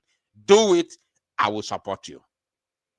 If you have anything, you want to have a political career in Nigeria, the likes of Nonsonkwa. I want that Konugusi where done and we're going to do anything Nonsonkwa Kusin see any if I do. I want you to see the kind of people you have. I want you to see the kind of people you listen to. Has anybody heard or seen any video from Nonsonkwa concerning this very latest development? Eh? Has anybody seen anything from Nonsonkwa? I'm asking a question and I'm looking for answers in the comment section.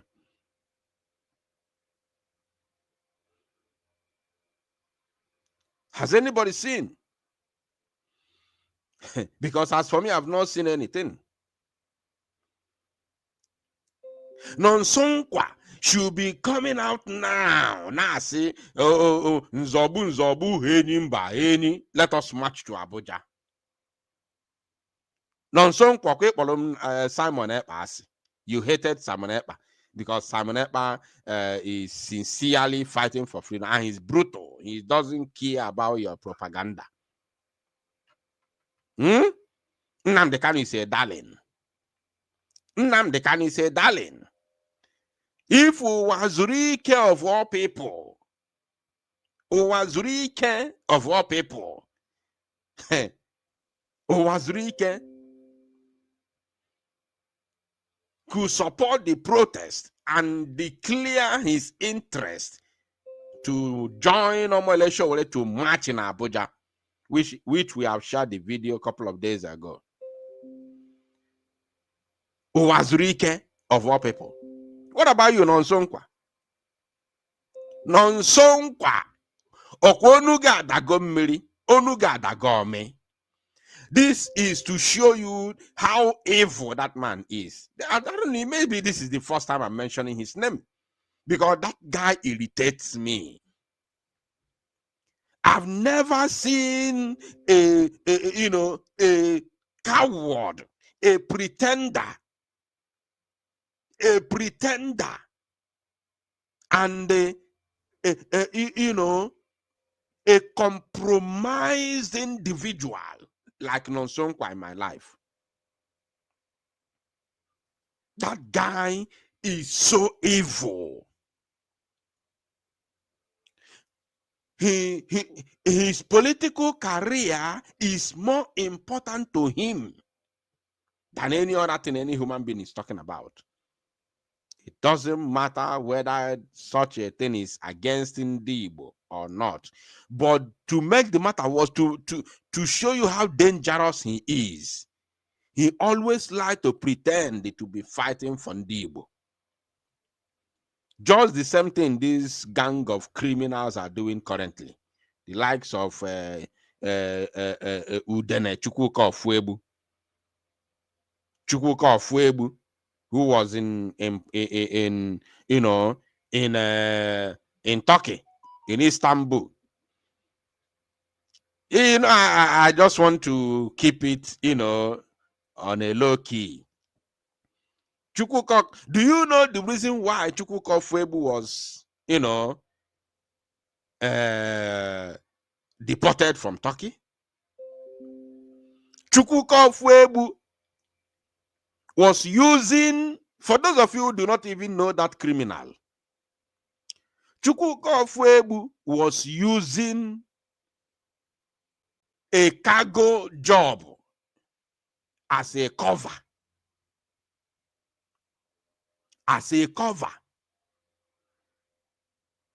For his criminal activities. On were two major businesses Chukwuka na-eme na Turkey. On na-azụ ngwongwo nke ịbụọ na-eme na trafik ụmụaka na ọ na-akpọpụta na Turkey na-agbalị ashawo. Ma ndị ọ na-akpọ gị Europe na-agbalị ashawo. O ji ego ya, o meelu gị akwụkwọ, connect ya gị, kpọpụta gị Turkey. E signarị ya, before kpọta gị signarị ya akwụkwọ. Na ya serve for so amount of years. Ashawo niile na-agba ya nwa gị na-eri ego ya. Human trafficking, that is his job. Oweji cargo business. You know what is cargo business? When I cover up. The cargo in question does not belong to him. What he does is every morning he will take shower, prepare himself, and go to the cargo office in a place that they call the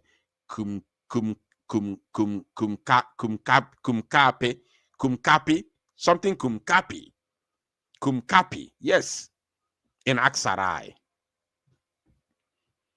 He goes there every day, every morning, to make argument without doing nothing, just to use it to confuse the people.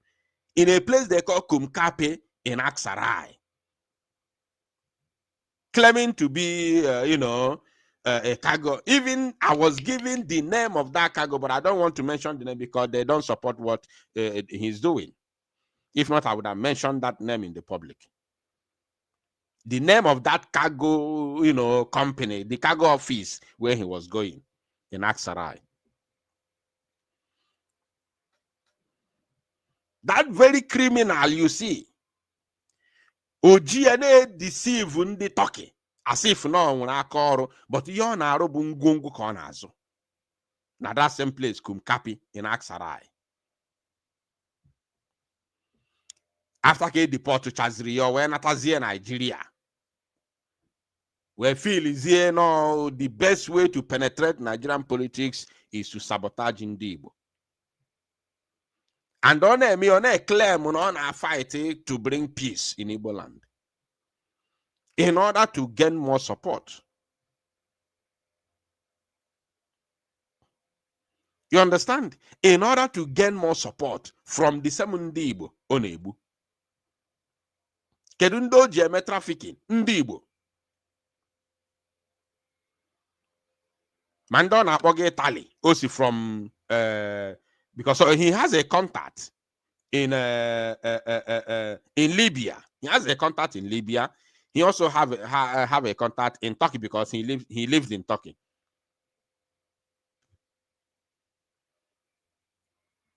The likes of Jovica. These are their business.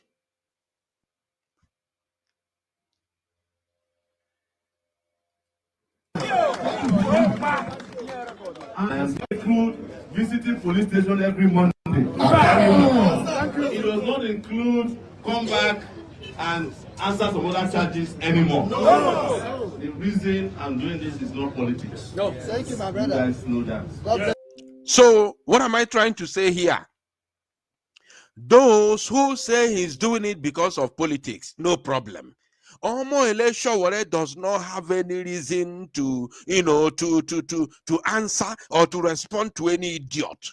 He has no reason to respond to any criminal. He has no reason to defend himself. No reason whatsoever. Onyo newe ya webe, onyo na so ya soba, onyo newe ya webe. You know, I can't remember the ending part of that song.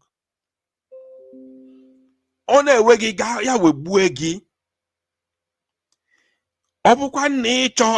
If you do not want Omoyele Sowore to use the release of Nnamdi Kanu to gain relevance in Igbo land for his political gain, go and lead the protest. Why have you been waiting all this while? Of course, we know you cannot lead the protest because you are a thief. You are a criminal. Even though that an Igbo man who is genuine, not a criminal, not a thief, not trying to gain relevance, not trying to deceive people, not trying to collect money, because presently they are collecting money. I think I will have to make a program for that. They are trying to dupe some people within Jovica them, Chuku them, and the criminal in South Africa that lives in South Africa. They are organizing people to rob them. They are demanding 5 million. The same thing Ediafonu did. That has rendered him completely useless as I'm speaking to you now. This Chukwuka is doing the same thing now. So if you want, I know you can't do it. Because even though you are genuine, Nigerian system cannot allow you to do it, because if any Igbo man dares to lead a protest for the release of Nnamdi Kanu, whether in Abuja or in Igbo land, anywhere across the Zoological Republic of Animal Kingdom, Nigeria, it will be a massacre. Whether you like it or not, it's going to be a massacre. If Igbo man leads a protest for the release of Nnamdi Kanu anywhere across the entire Zoological Republic, both in Igbo land here, it's going to be a massacre. Whether they come with Biafra insignia or not, it will be a massacre.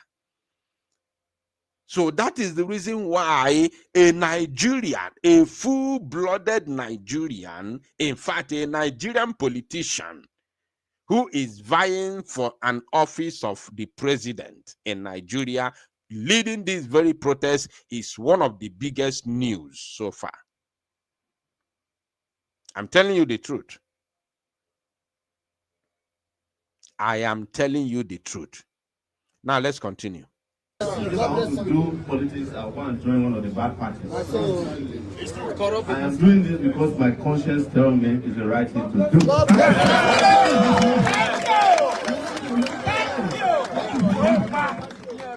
And I have decided whatever it will take, that on October 20th, I will lead all of you to Aso Rock Village.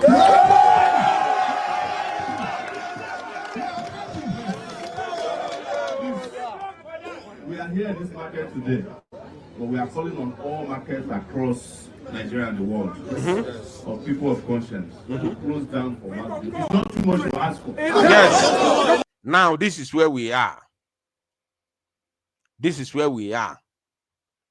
After now, I'm going to share the link.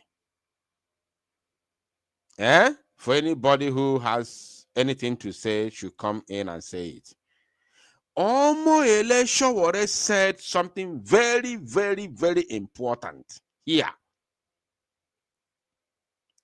That anybody across the Zoological Republic of Animal Kingdom, Nigeria, who is trading, especially the Igbo people, the Igbos, who are everywhere in the zoo, both in the north and in the west, including those in the east, trading, every market occupied or predominantly run by the Igbo people anywhere across the zoo is expected to be shut down on the 20th of October.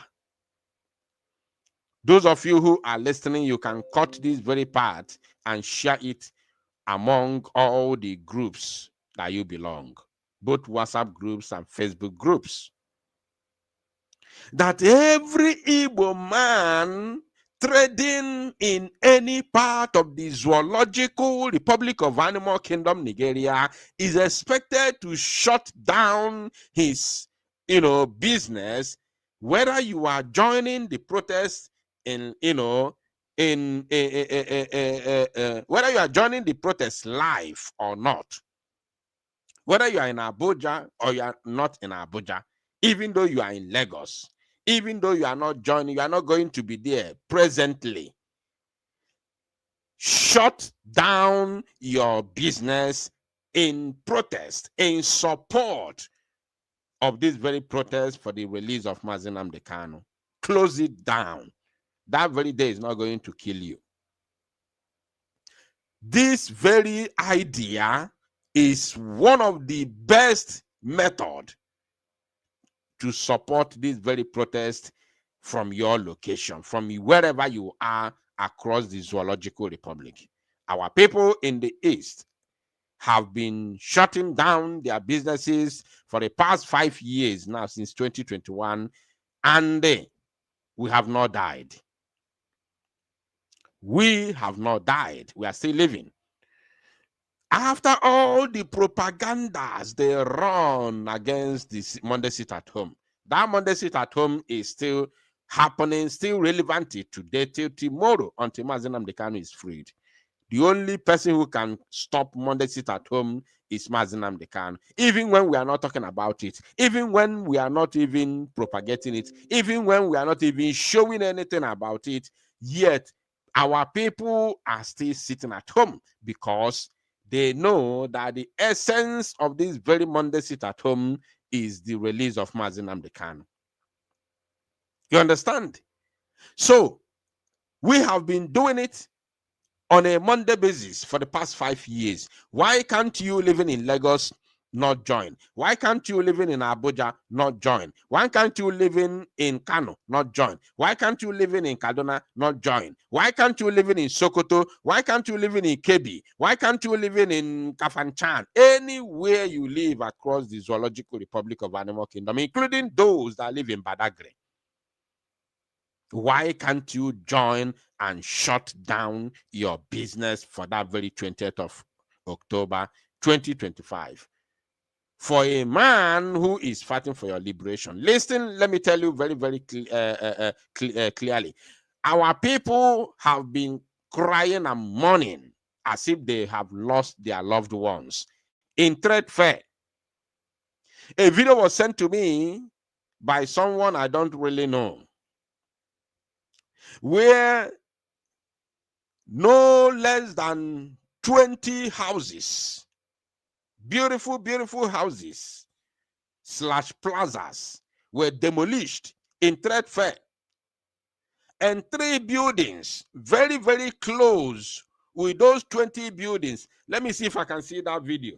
Very, very important. That very video should be very, very, very useful now. Let me see if I can see that video.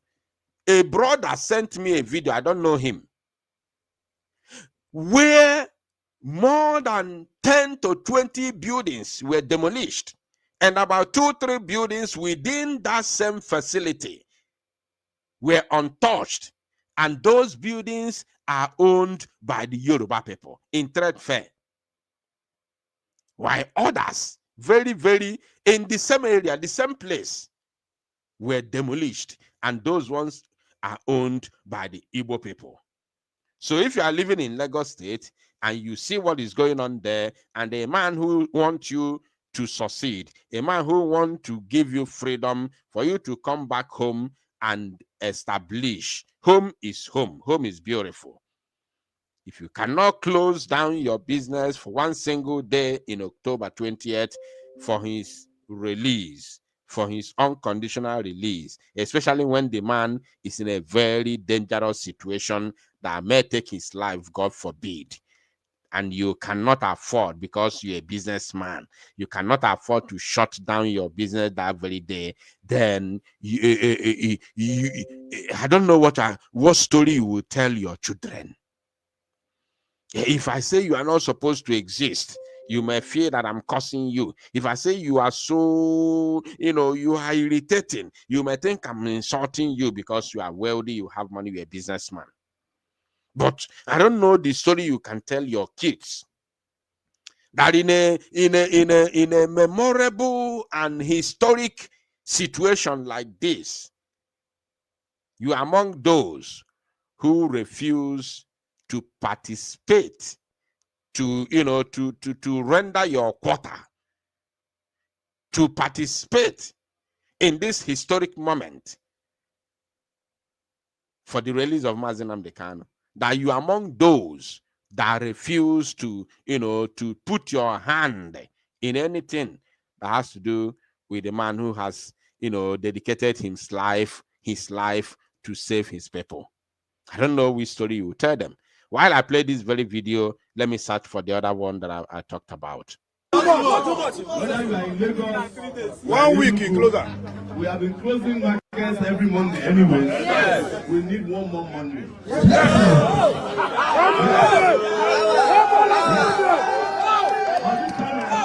It's not about closing down the market, it's about bringing Nnamdi back home. Yes. And we are not doing this because we are Igbo, Yoruba, or Hausa. We are doing it because we are the good people of the world, not even Nigeria. Yes. And this is what is done world over. In my books, I have said it, Nnamdi Kanu is the Mandela of his own people.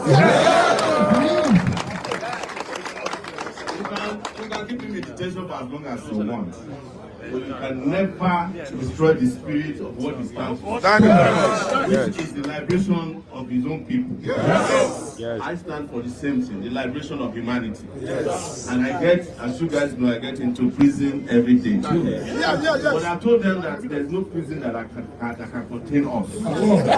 Even as I'm speaking now, I can guarantee you that even before the 20th, they can arrest me.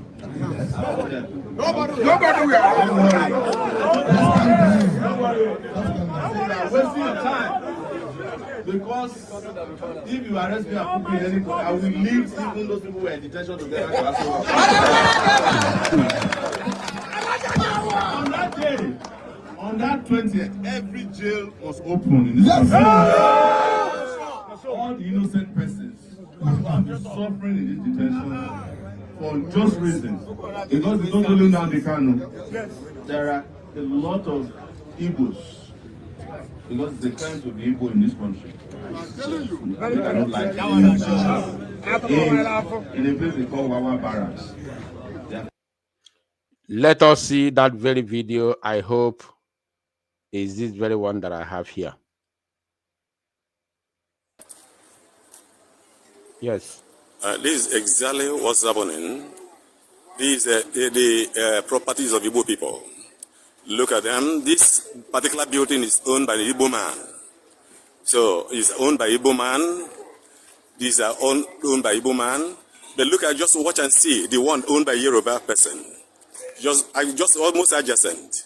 This one is owned by Yoruba person, and nothing touch it. This particular one is owned by Yoruba person, and is not touched by anything. But the one that belong to Igbos, they are all pulled down. You see? Yes, the all one that just belong to Igbo people, they raise all of them down. You see? But the one that belong to Yorubas, look at this. You see? Nothing touch it. On a video. This is the kind of country we're having. This is the kind of country we are just praying to have. You see? Where there's justice everywhere, no matter their tribe, no matter where you come from, that there ought to be equity and justice for everybody. So there will not be different law for different tribes. Okay, in Lagos here, look at what happened.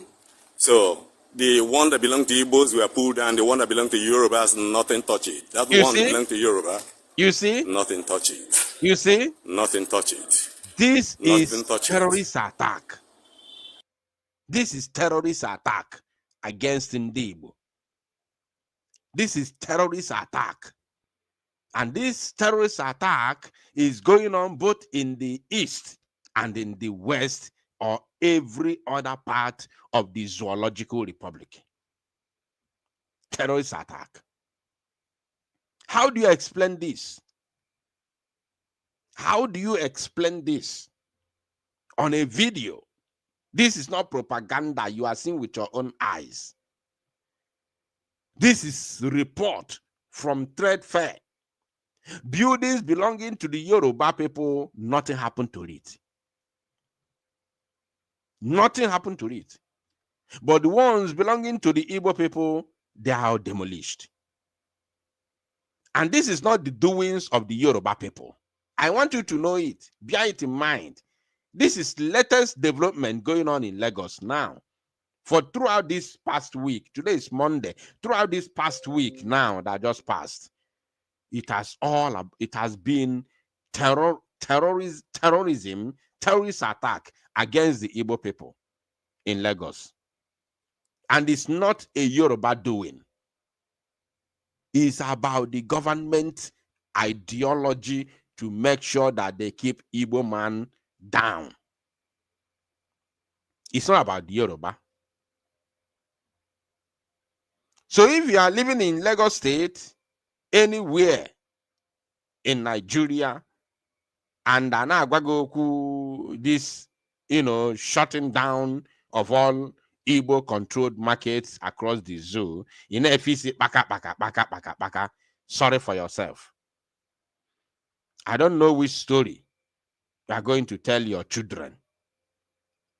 That a time like this came, but unfortunately, you were among those that sabotaged it by not obeying and joining your hands to do what others are doing for the release of a man who has come to save them. I don't know which story you are going to tell your kids. And when you tell them this, I don't know how they're going to see you. Or are you going to lie to them that you participated? Will you lie to them that you participated when you know that you did not partake? Unbelievable. Kept people there. Hundreds of Igbos. But just if your neighbor accuses you of being like, they will carry you and go and deposit you so you can never be found. They don't even ask whether you are a member or not. But how is it even a crime to be a member of an organization that is seeking liberation for themselves? It's only in Nigeria and some banana republics that you get that. Thank you. So, as we are here, the world is listening to us. Yes. Sorry, Nigeria. From Madagascar. Yes. Correct one. That we are asking for Nnamdi Kanu to be freed on condition or before. Because we are helping them now. They can solve this problem before 20. They can solve it today. But we were just doing that to help them. On or before 20th. We are bringing home no later than 20. Thank you, sir.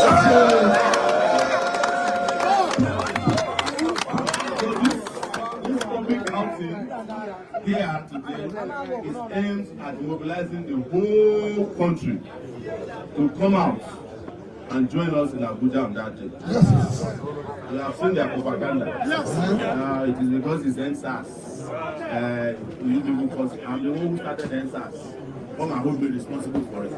I started NSAS at the police headquarters before everybody joined it.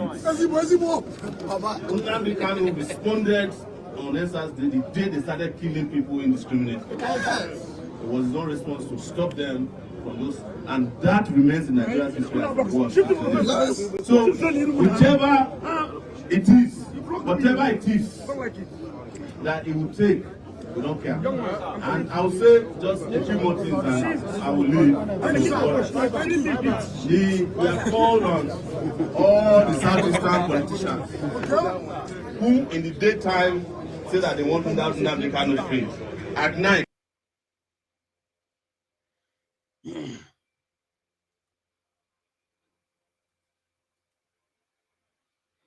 what's wrong with my network?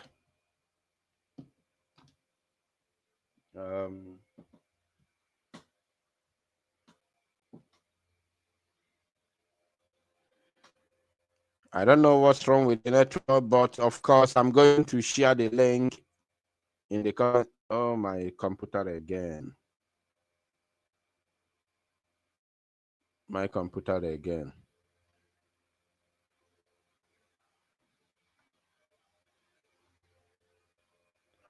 Oh my God. Yeah.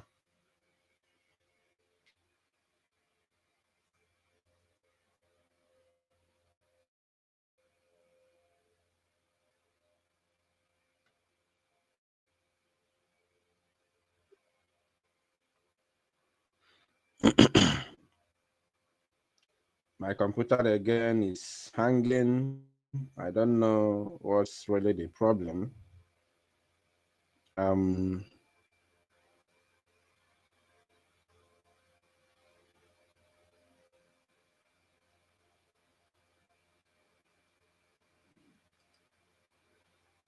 My computer is hanging again, but I don't really know what is the problem. But we are going to continue for sure.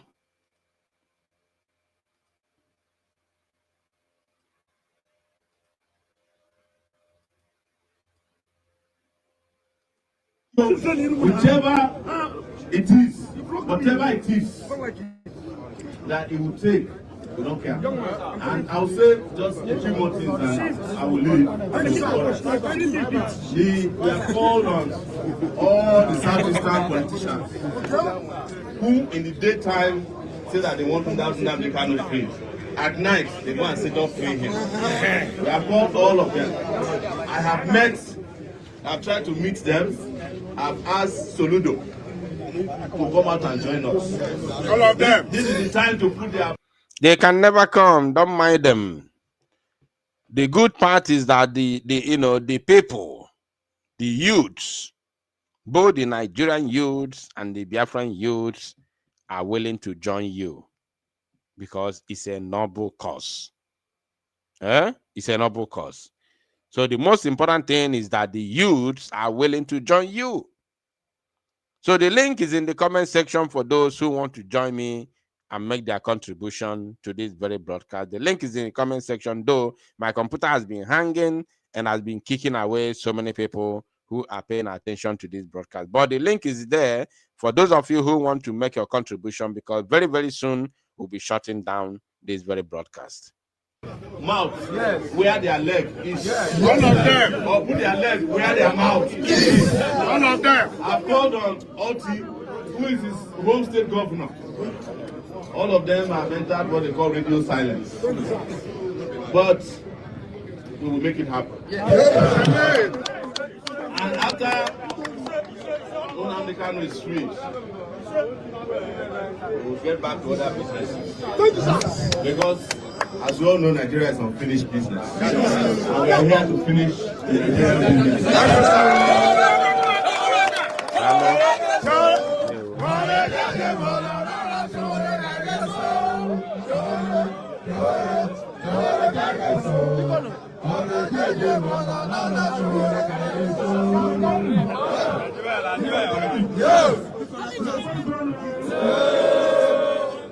Please, I just want to give you the way they operate. How they operate is that they are going to sponsor some persons here, and the persons will start discouraging you people. Telling you the reason why you should not come. They are doing it already. They are doing it already as we speak. The likes of Chukwuka Fuebu, they are already doing it. They are preparing to, they are not just doing it, but they are preparing to come and destabilize the day. They are doing it already. These are sponsored, these are zoo sponsored agents. They are doing it already. And we are watching them. We are watching them and we are keeping records.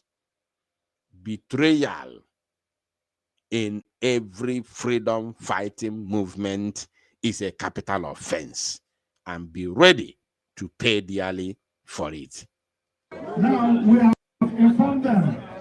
And for your information, those of you sabotaging this movement and sabotaging both the release of Nnamdi Kanu and Biafra restoration, be rest assured that Biafra will come. I want you to know that Biafra will come, that your sabotage cannot stop it. Your sabotage, if Kensaro Wiwa sabotage did not stop it, if Ifa Jonah did not stop it, Ifa Jonah sabotage, if the sabotage of Mojeku, the biggest sabo that we have today, the man that caused Biafrans to lose the war. Those of you do not know that the likes of Asiko Babia, the likes of Kensare Wiwa, the likes of Ifa Jonah, these people did not do what Mojeku did. Mojeku was the biggest saboteur in Biafra history. Because that we are suffering today is because of Mojeku. That we are still in the zoo today is because of Mojeku. That we surrendered is because of Mojeku. That we lost the war is because of Mojeku. Chuku modumego juku. Ruru chako ego na ya patalo. Jidego na ya ruru chako fanchanine. We bunye Mojeku siaga na France ga gotala imbo. Gotala ingog. And France was ready to supply. They were even ready to give their own soldiers to come and fight side by side with the Biafran soldiers to win the war. Mojeku Igbo man from Nnewi Ojukwu's kingsman. Onyo feel so trust no one name nwoke. We buru ego Ojukwu bunyeli ego nna ya. We gbana France iga gote ngwog. We gaze dia nationalize ye bruzo nationalize ya na France. Buru ego donye na bank. Mepe establish ye family ye na France. Ego Ojukwu bunyeli ya ego mpaya. Sweat mpo Ojukwu no onwe ya. Chukwu emeka odumegwu Ojukwu wee ruru chaka ego abunye Mojekwu buru ya gbana France ga nationalize na France bruzo France abandon his own people to die in the midst of war. What a betrayer. What a betrayer. What a betrayer. Ana echezi Mojekwu ka Mojekwu butere anyị ngwa ọgụ. Mojekwu akụ enu ka na titi okiri ogiri ọnụ nna anaghị ọnụ titi kpọkpọ Mojekwu anariye. That's why the Biafran soldiers lost the war. We lost the war because not only because of that hunger strike, not because of that hunger, not because of that malnutrition, kwashiorkor. We lost the war because we do not have equipment. Courtesy of Mojekwu's betrayer. Courtesy of Mojekwu's betrayer from Nnewi. Ojukwu's kinsman sold us. So if you think, if Mojekwu did not stop Biafra, you can't stop it. Because your betrayer cannot get to that climax like Mojekwu. You can't stop it. So I want you to know, all of you betrayers, all of you Sabo, I want you to know that the capital offense, the betrayer in every struggle is capital offense. And you know what that means. I want you to know this. No matter where you are, no matter where you live, I want you to know this. Unless you know that you're always again in your life, my family members, because we can't allow the children of saboteurs to be in our midst, because all of a sudden, in the nearest future, they may, vie for one public office and win without people knowing who their true identity. They may campaign and win one public office, and from there they will rise in politics. We can't tolerate that. We can't allow that to happen. So anything you are doing now will not only affect you, but it will affect your generations to come, both your current generation and the ones unborn. Go.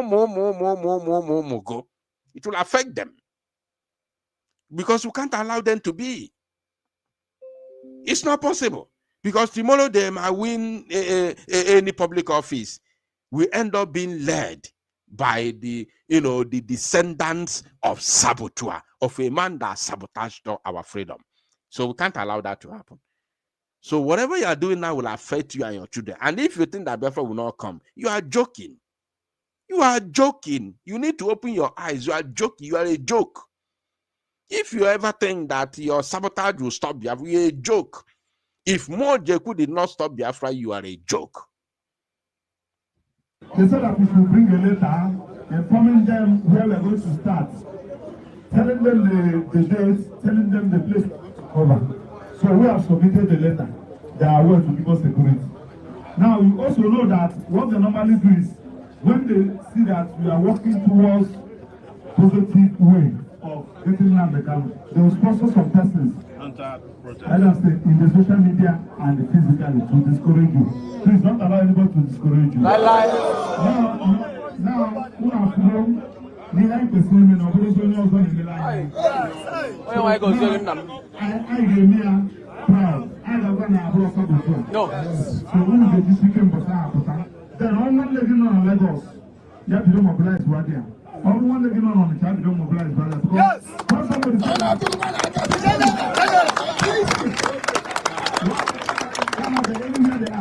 When we are saying this thing is this, and from the Sowore told you something. That place they call it Kaiji. If you hear that there is one of their brothers they arrested either in any part of the state in the east, the person is not dead. They take them Kaiji in Wawa in Niger State. That place is another one altogether. The worst of it is that when we go to court, file action in court, get judgments, they will not obey because my young brother, the time to fight it is now. Now. Are you hearing what I'm saying? Yes. Now. Yes. Is Nnamdi Kanu today? Maybe another person tomorrow. Yes. I can tell you, I can confidently tell you about 20 persons I have filed their matter. They are still there. If you go there, see how your own brothers, not in absolute, they don't, husband and wife, please, let us make it a reality. Thank and God bless you. Time.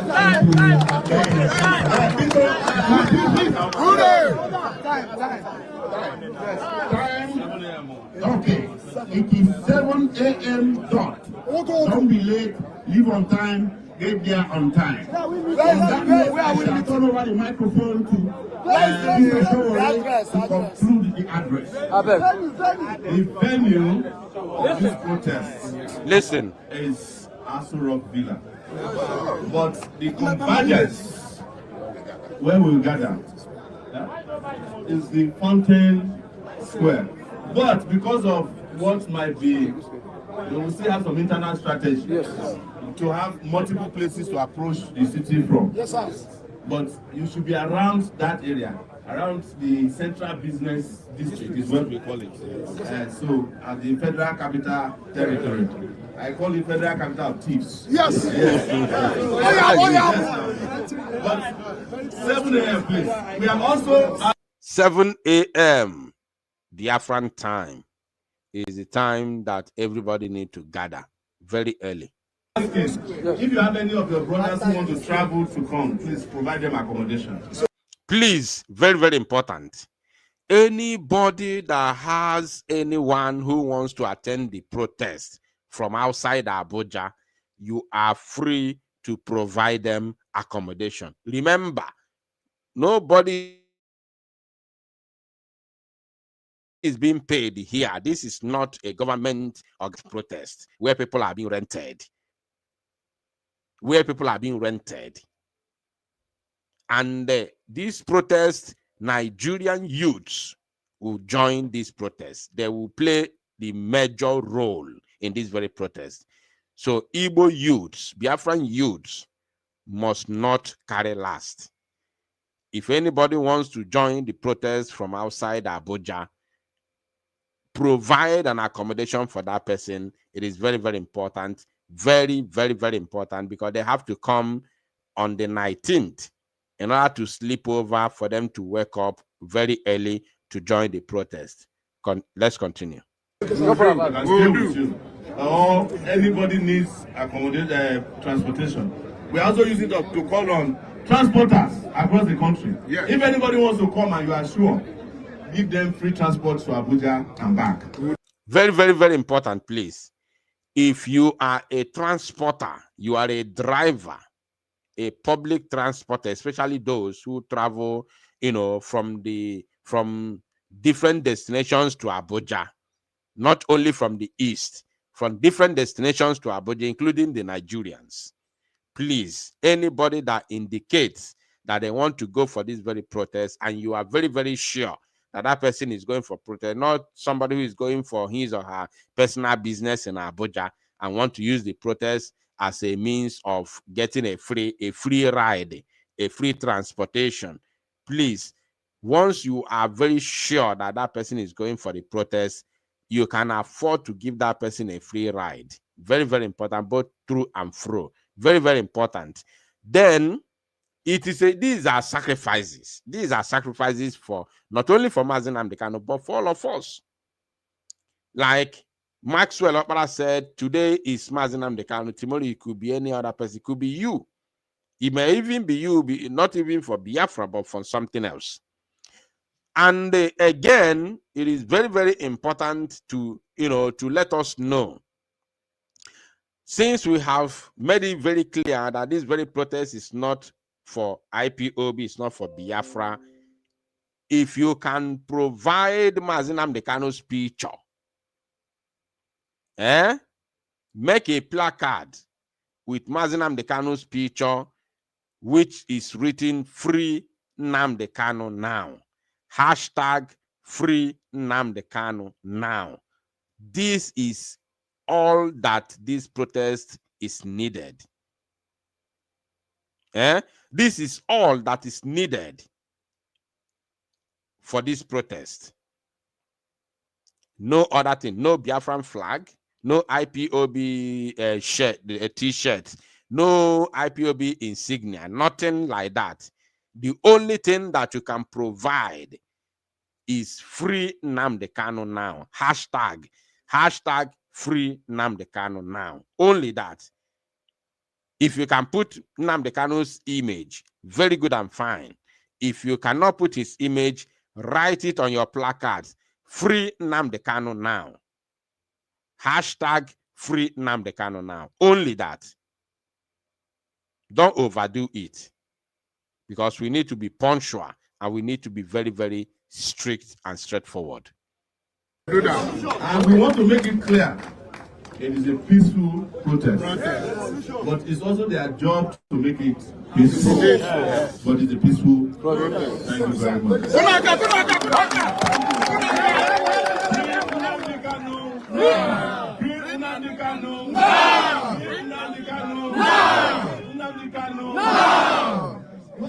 Oh, please. We also will let you know that we are going to protest at that Wawa Barracks prison. Wawa Barracks prison is very close to Glensley Dam in Niger State.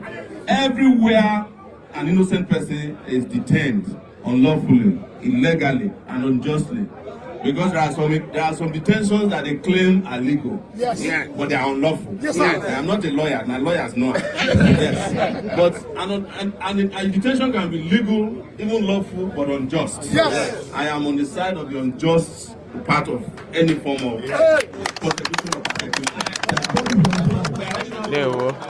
There we we will be leaving now because they are waiting us at Kugo Furniture. Okay, so we want to go there and address them as well.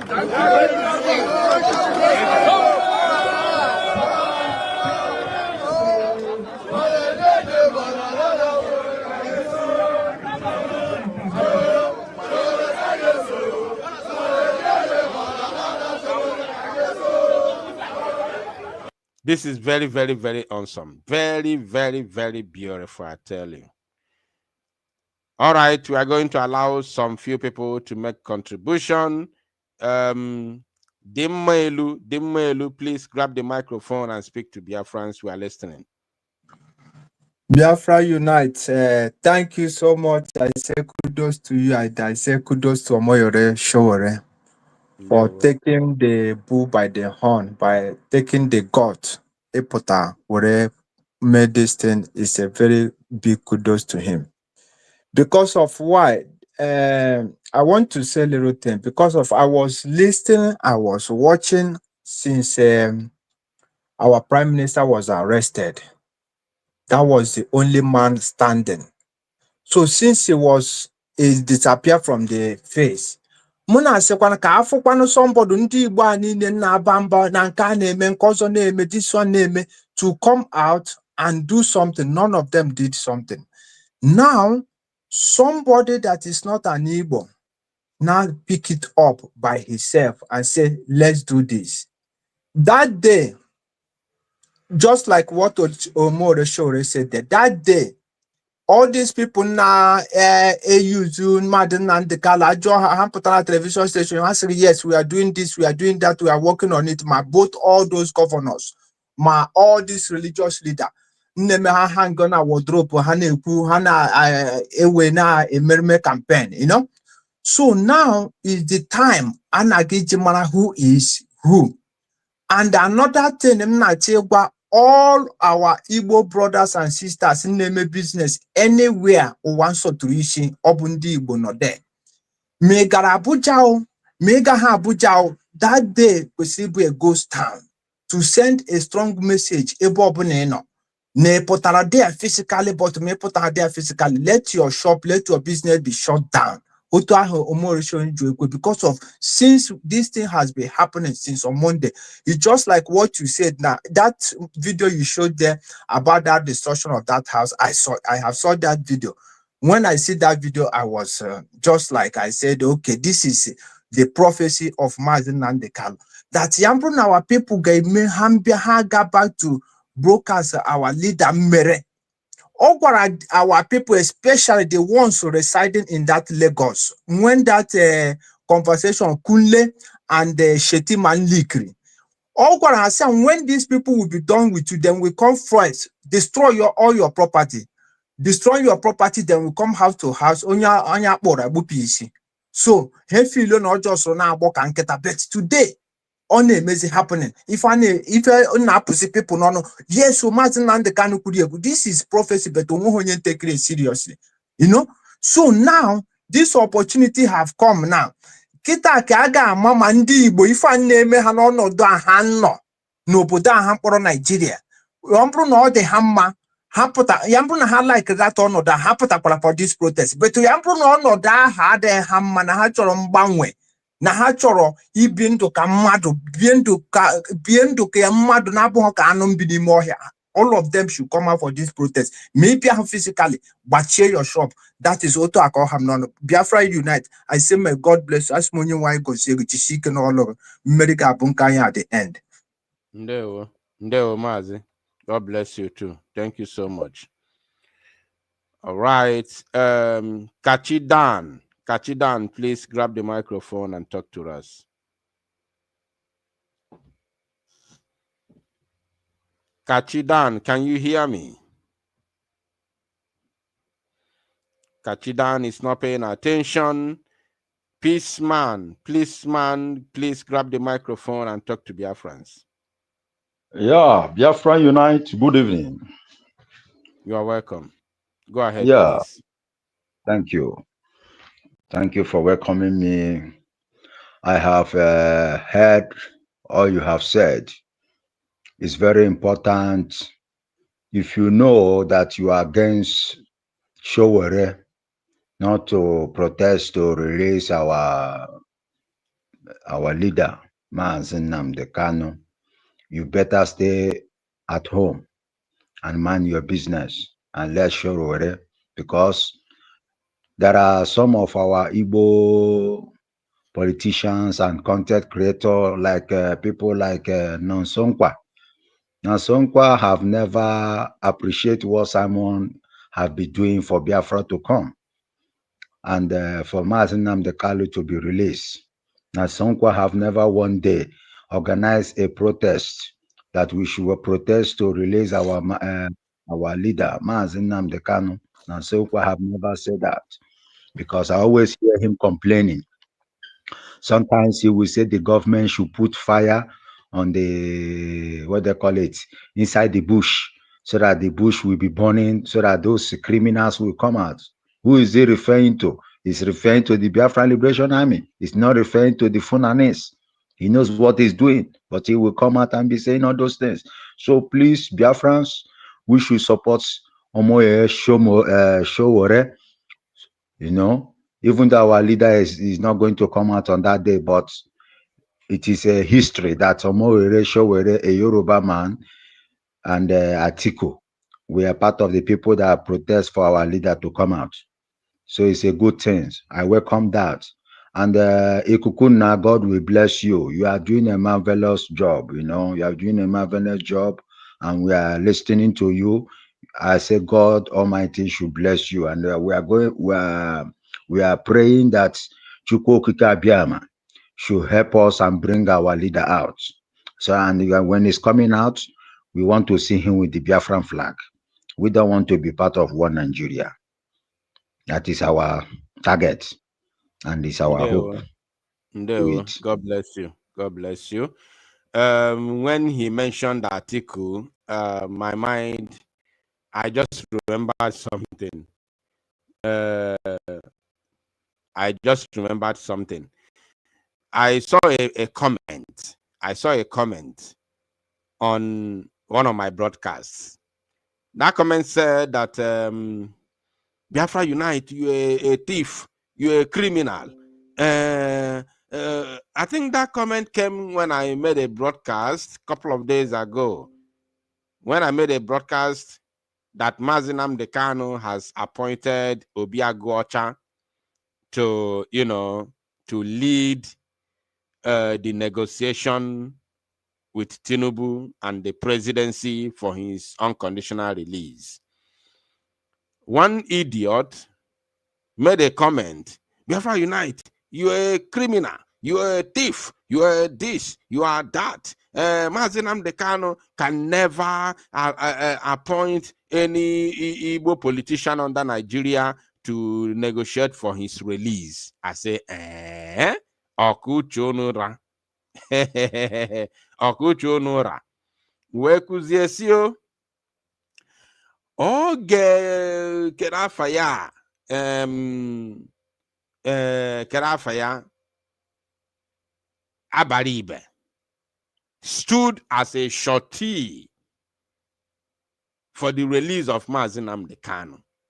When Abaribe stood as a shorty for the release of Nnamdi Kanu, was he that time a Nigerian politician of Igbo descent, or maybe he hasn't joined politics that time?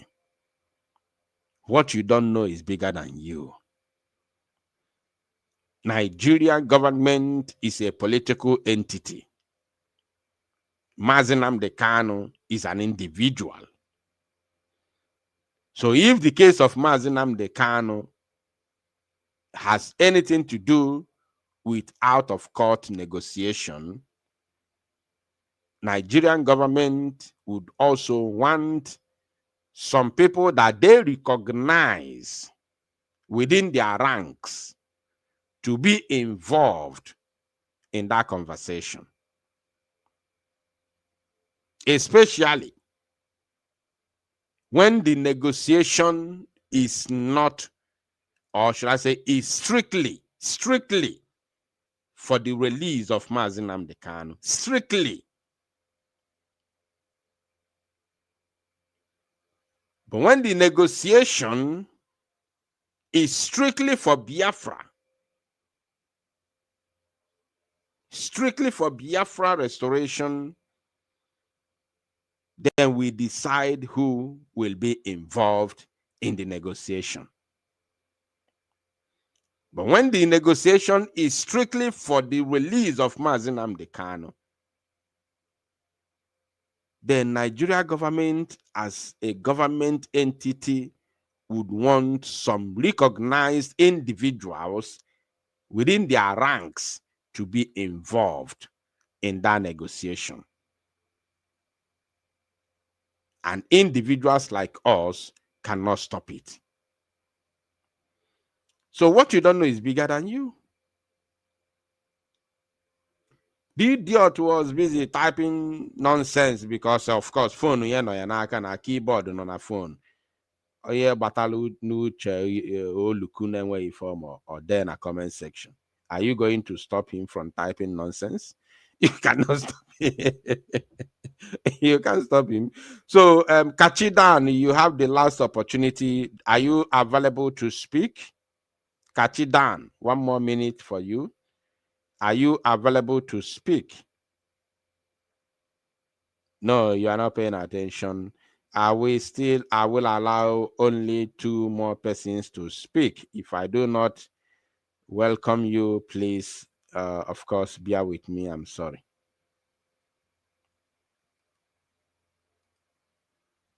Two more. No, let me allow 2 more persons because of the time. I don't want this to go beyond 3 hours. All right, Obieze, please grab the microphone and speak to us. Hello, Adinawa.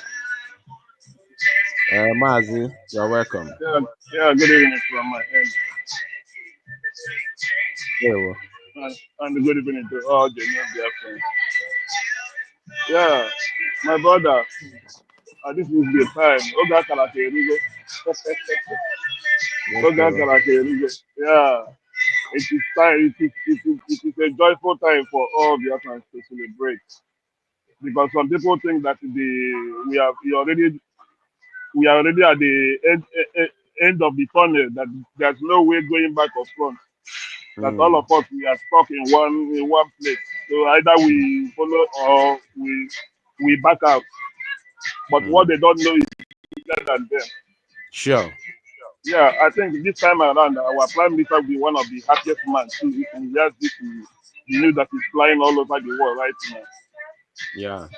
So on my own recent contribution, I will try to connect to a little bit from the biblical quotation, because sometimes most of our people they speak, uh, but sometimes according to the word of God or according to the Bible quotation, I think in James version, in James chapter 2, if you read from 14 down, you will see where it says that prayer without work is dead.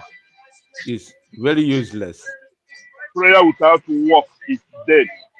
So Yeah. bringing it further to what is going on with the political leaders we have in the southeast, most of the majority they like the easiest way, the easy way that you can say whatever you like, you can talk whatever you want to talk, but the problem is what are your actions? What are you doing? Tinubu will come out. Last time they have I think the lawyers they have a meeting they host a meeting in the Enugu. Tinubu was saying they are working on the way to bring Nnamdi Kanu out. That is talking. It's not enough to talk. It's important. You have to talk something. You have to say something. But the most important is what are you doing? Some people like our people in Bonazina, upon the John would they watch. You know, Europe is too big. This is too big. Sometimes in the olden days, if you call people that cut Europe City, sometimes it takes them like 3 days, 4 days, even sometimes a week to cut Europe City down. So but some people will just be in their comfort zone and they use mouth and cut the whole Europe City without putting it into crisis. So that is the system the 99% of the politicians use. But right now is the action time. Kí náà kájọ sí ní Martin Bernard on cable okay. Kí náà Yeah. Martin Bernard on cable okay. Ọ̀pọ̀lọpọ̀ bísí ìfọ́sọ̀ náà ní ilé ìfú release Martin Bernard release Martin Bernard. Kí náà kájọ sí ní ìfúnjẹ náà action.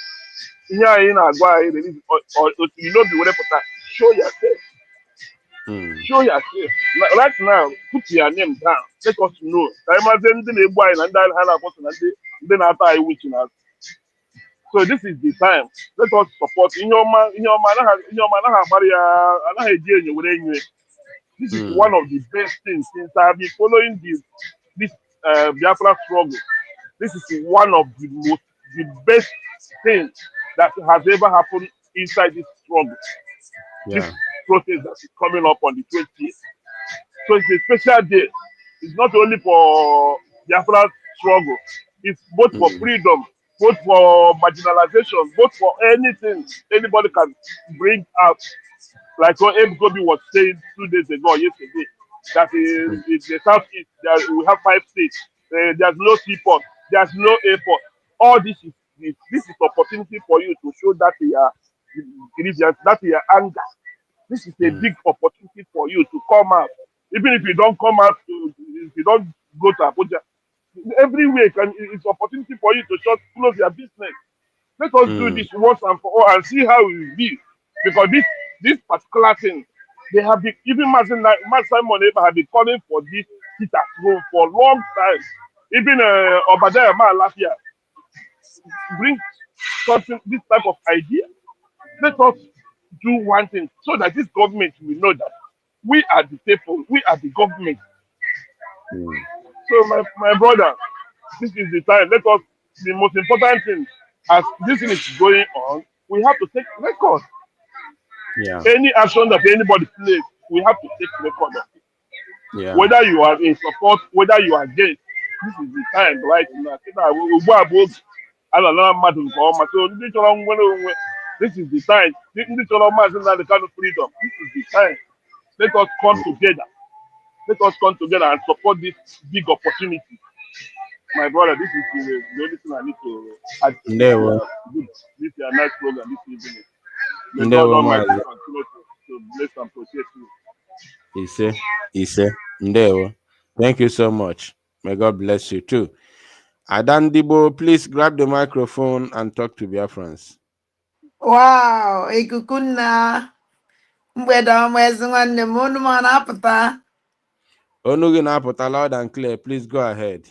ekene dịrị Chineke ezi nwanne m ekene gị mfat obi atọgbugo m ụmụ Biafra ada mmụọ ekene ụlọ ada ndị gboo na-ekene ụmụnne m obi jupụtara m na aṅụrị adị m very very very very happy ifu mfat ka ngụgodo egwu ọbata obi ọ na-eme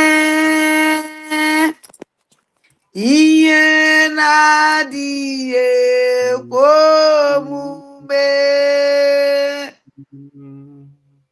ọ na-eme ihe na-adịghị ekwe omume ka ọ na-eme ọ na-eme ihe na-adịghị ekwe omume ihe na-adịghị ekwe omume ihe na-adịghị ekwe omume ka ọ na-eme ikuku nna since nwanne enyi ya since Sowore pụta kwuo okwu wele this idea wele pụta in fact obi jupụtara m n'aṅụrị iwe ihe mere m ji si na obi jupụtara m n'aṅụrị o mere m were fụdachi na anyị nwere mmadụ n'Igbo kafọrọ o mere m fụ na Igbo kafọ because bụ ife eche na Igbo agwụna Sowore wee jee mepee ụmụ Igbo gbube ya kpọtesi afa kpọtesi ha ncha niile onye ọwụna bi n'isi ka bụ flawa ahụrụ mmiri ebe ọ na afa nọ na o mere m nwee hope again na ikuku nna asị m that na ọ wụrụgodu na this protest Sowore kpọrọ ewele na eyuzu ewelelize our leader Maazị Nnamdi Kanu mana ọ wee very big point for our leader Maazị Nnamdi Kanu for anyị nwawu ndị Igbo nnukwu point ka ọ wụ dịla anyị were wuru nnukwute ife ifele were dịla nwawu ndị Naijiria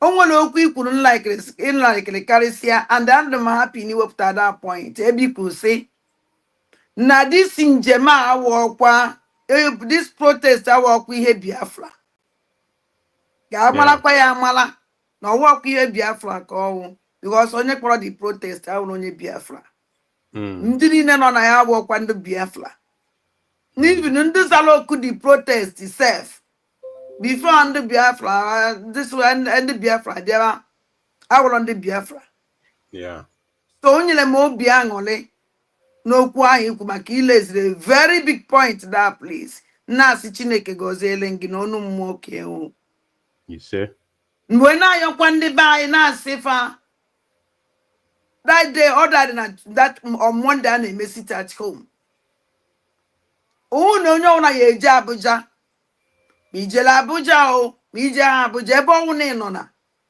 mee your own sit at home lock your shop onye nwa ife ihe enyenwu because ọnwụ na ijele Abuja ya lock shop gị and ebe ijekwa na Abuja eje lock your shop with joy all of us always okwu na ndị ilo na-eme meeting na-agbagharị a na-eme meeting after meeting nke ka ya esi wee disturb this protest o nwere okwu Sowore kwuru nsụọ ọ sị na aya mind dịkwana na aya dịkwana surprise na enwere ike before the protest akpụrụ ya and eziokwu echego m datin because ha na-apị all buttons mana ọ kakwa mma nsogbu adịrọ ọ bụrụgodị na fakpụrụ Sowore the whole onye ọwụna na-afụkwu ya because afụgo m message ndị mmadụ sendigasịrị m from udene na chibuzo egwu atụ group onefasi ya plan ije make encounter ya ime counter protest Yeah, na counter Abuja. protest. Yes, na Abuja.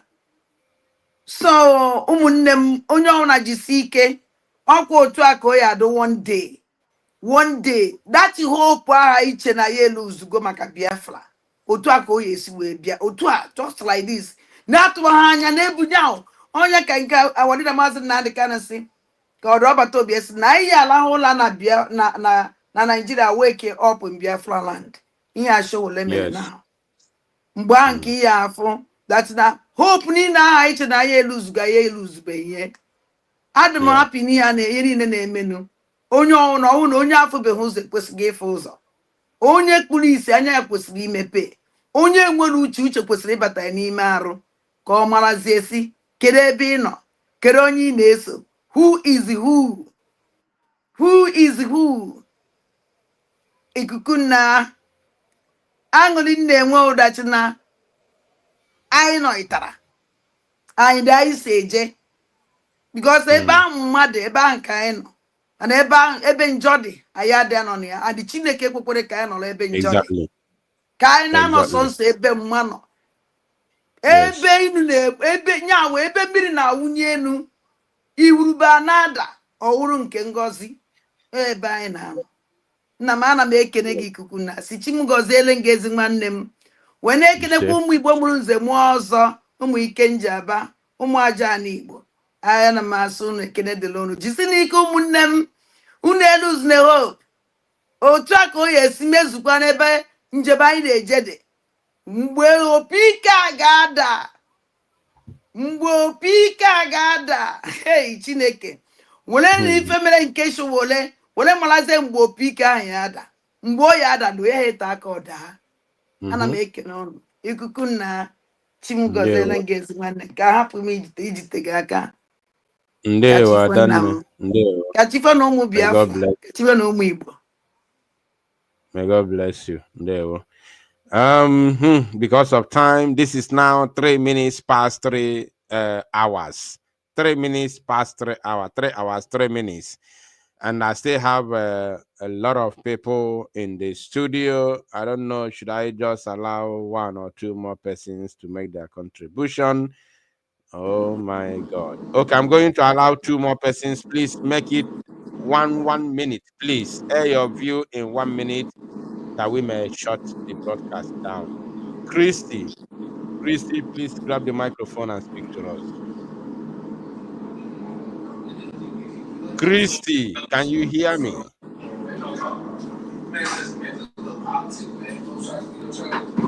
Christy is not paying attention. Chukwu Okike, please grab the microphone. Okay. Good evening, Marvin. Can you hear me? You're welcome. Please go ahead. Okay. Good evening, Genevieve Francis in the house. I greet to every one of us. Our brother Mazi Odenawa has already said everything, and thank you very much for your analysis. You see, what you said here are all genuine. Everything is correct. First, Mazi, please, if you will create this Telegram. I can't hear this you, my Telegram. brother. I can't hear you. Are you talking to Biafrans or you are talking to yourself? I can't hear anything you are saying. Go ahead, please. Make it audible, please. Okay, can you hear me now? Better. Go ahead, please. Okay. Yeah. Mazi, I am pleading if you can create this Telegram channel where we can easily download your program. It will be easy for us to get access to it, and these messages passed across so that the persons or so that it will go viral. Secondly, Mazi, please, this is just from my own opinion. emesịa ihe a emekwute, there's a time to reach. I think omogo ndị akpọrọ for this duty, there are those that have been called to take this mantle of leadership, even if those people are from the homeland or are in the homeland. People like you, there are some people like me that for some time now have not been contributed financially because of what is going on. But if you ask me, I will say if somebody like you will will take the mantle.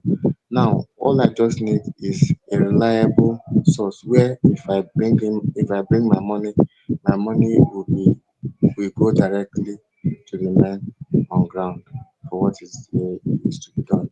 So I don't know, this is my own opinion.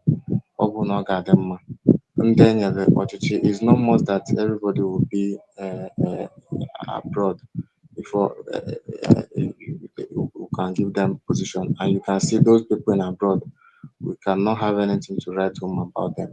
Okay, so those in the homeland, let's try as much as possible to use another dimension so that what we are doing will still be strong, even as our two leaders will soon join us. That's all I have to say for now. Thank you, Mazi. Ndewo nwa Chineke, God bless you for your contribution. This very statement, we have addressed it before. Everything that is happening in this very struggle will happen naturally. As Sowore Sowore has come out now to protest for the release of Nnamdi Kanu, it happened naturally. It was not the doing of the Biafra lobbyist of Moran Global and Alias Jarasoli. Everything that is happening in this very struggle will happen naturally. I hope that people understand the meaning of that. I strongly believe that people understand that. Every single thing that will happen in this very struggle will happen naturally because it is God's ordained. So it's going to happen naturally. Because if I do not bring you to speak, I am so sorry if you are at the backstage and I did not give you the opportunity to talk to Biafrans. I'm very, very sorry. We have to close now because of time. Mbosenta kaichuanu no warenchi. Biko, continue to pray.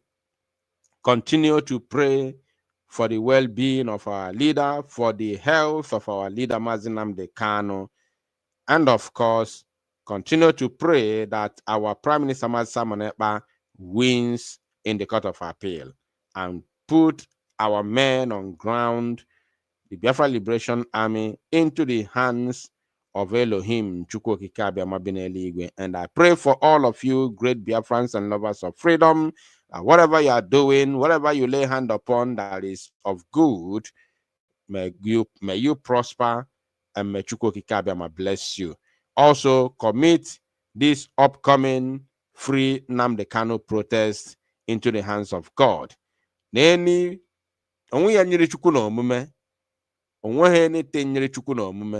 Pray, ka Chineke nna woro onodo that very day on October 20th, 2025. Ka Chineke nna woro onodo that very day. Ka ndị ọbụla ya abịa disrupt that very occasion, ka ha nwee nsogbu okporo ụzọ tupu ha na-erute na that very, na that very venue for this protest. And God bless all of you. I am sorry once again for those that I am unable to bring to speak. I'm sorry. Tomorrow will always be another day. For me from here, my wonderful people of Biafra, it is good evening.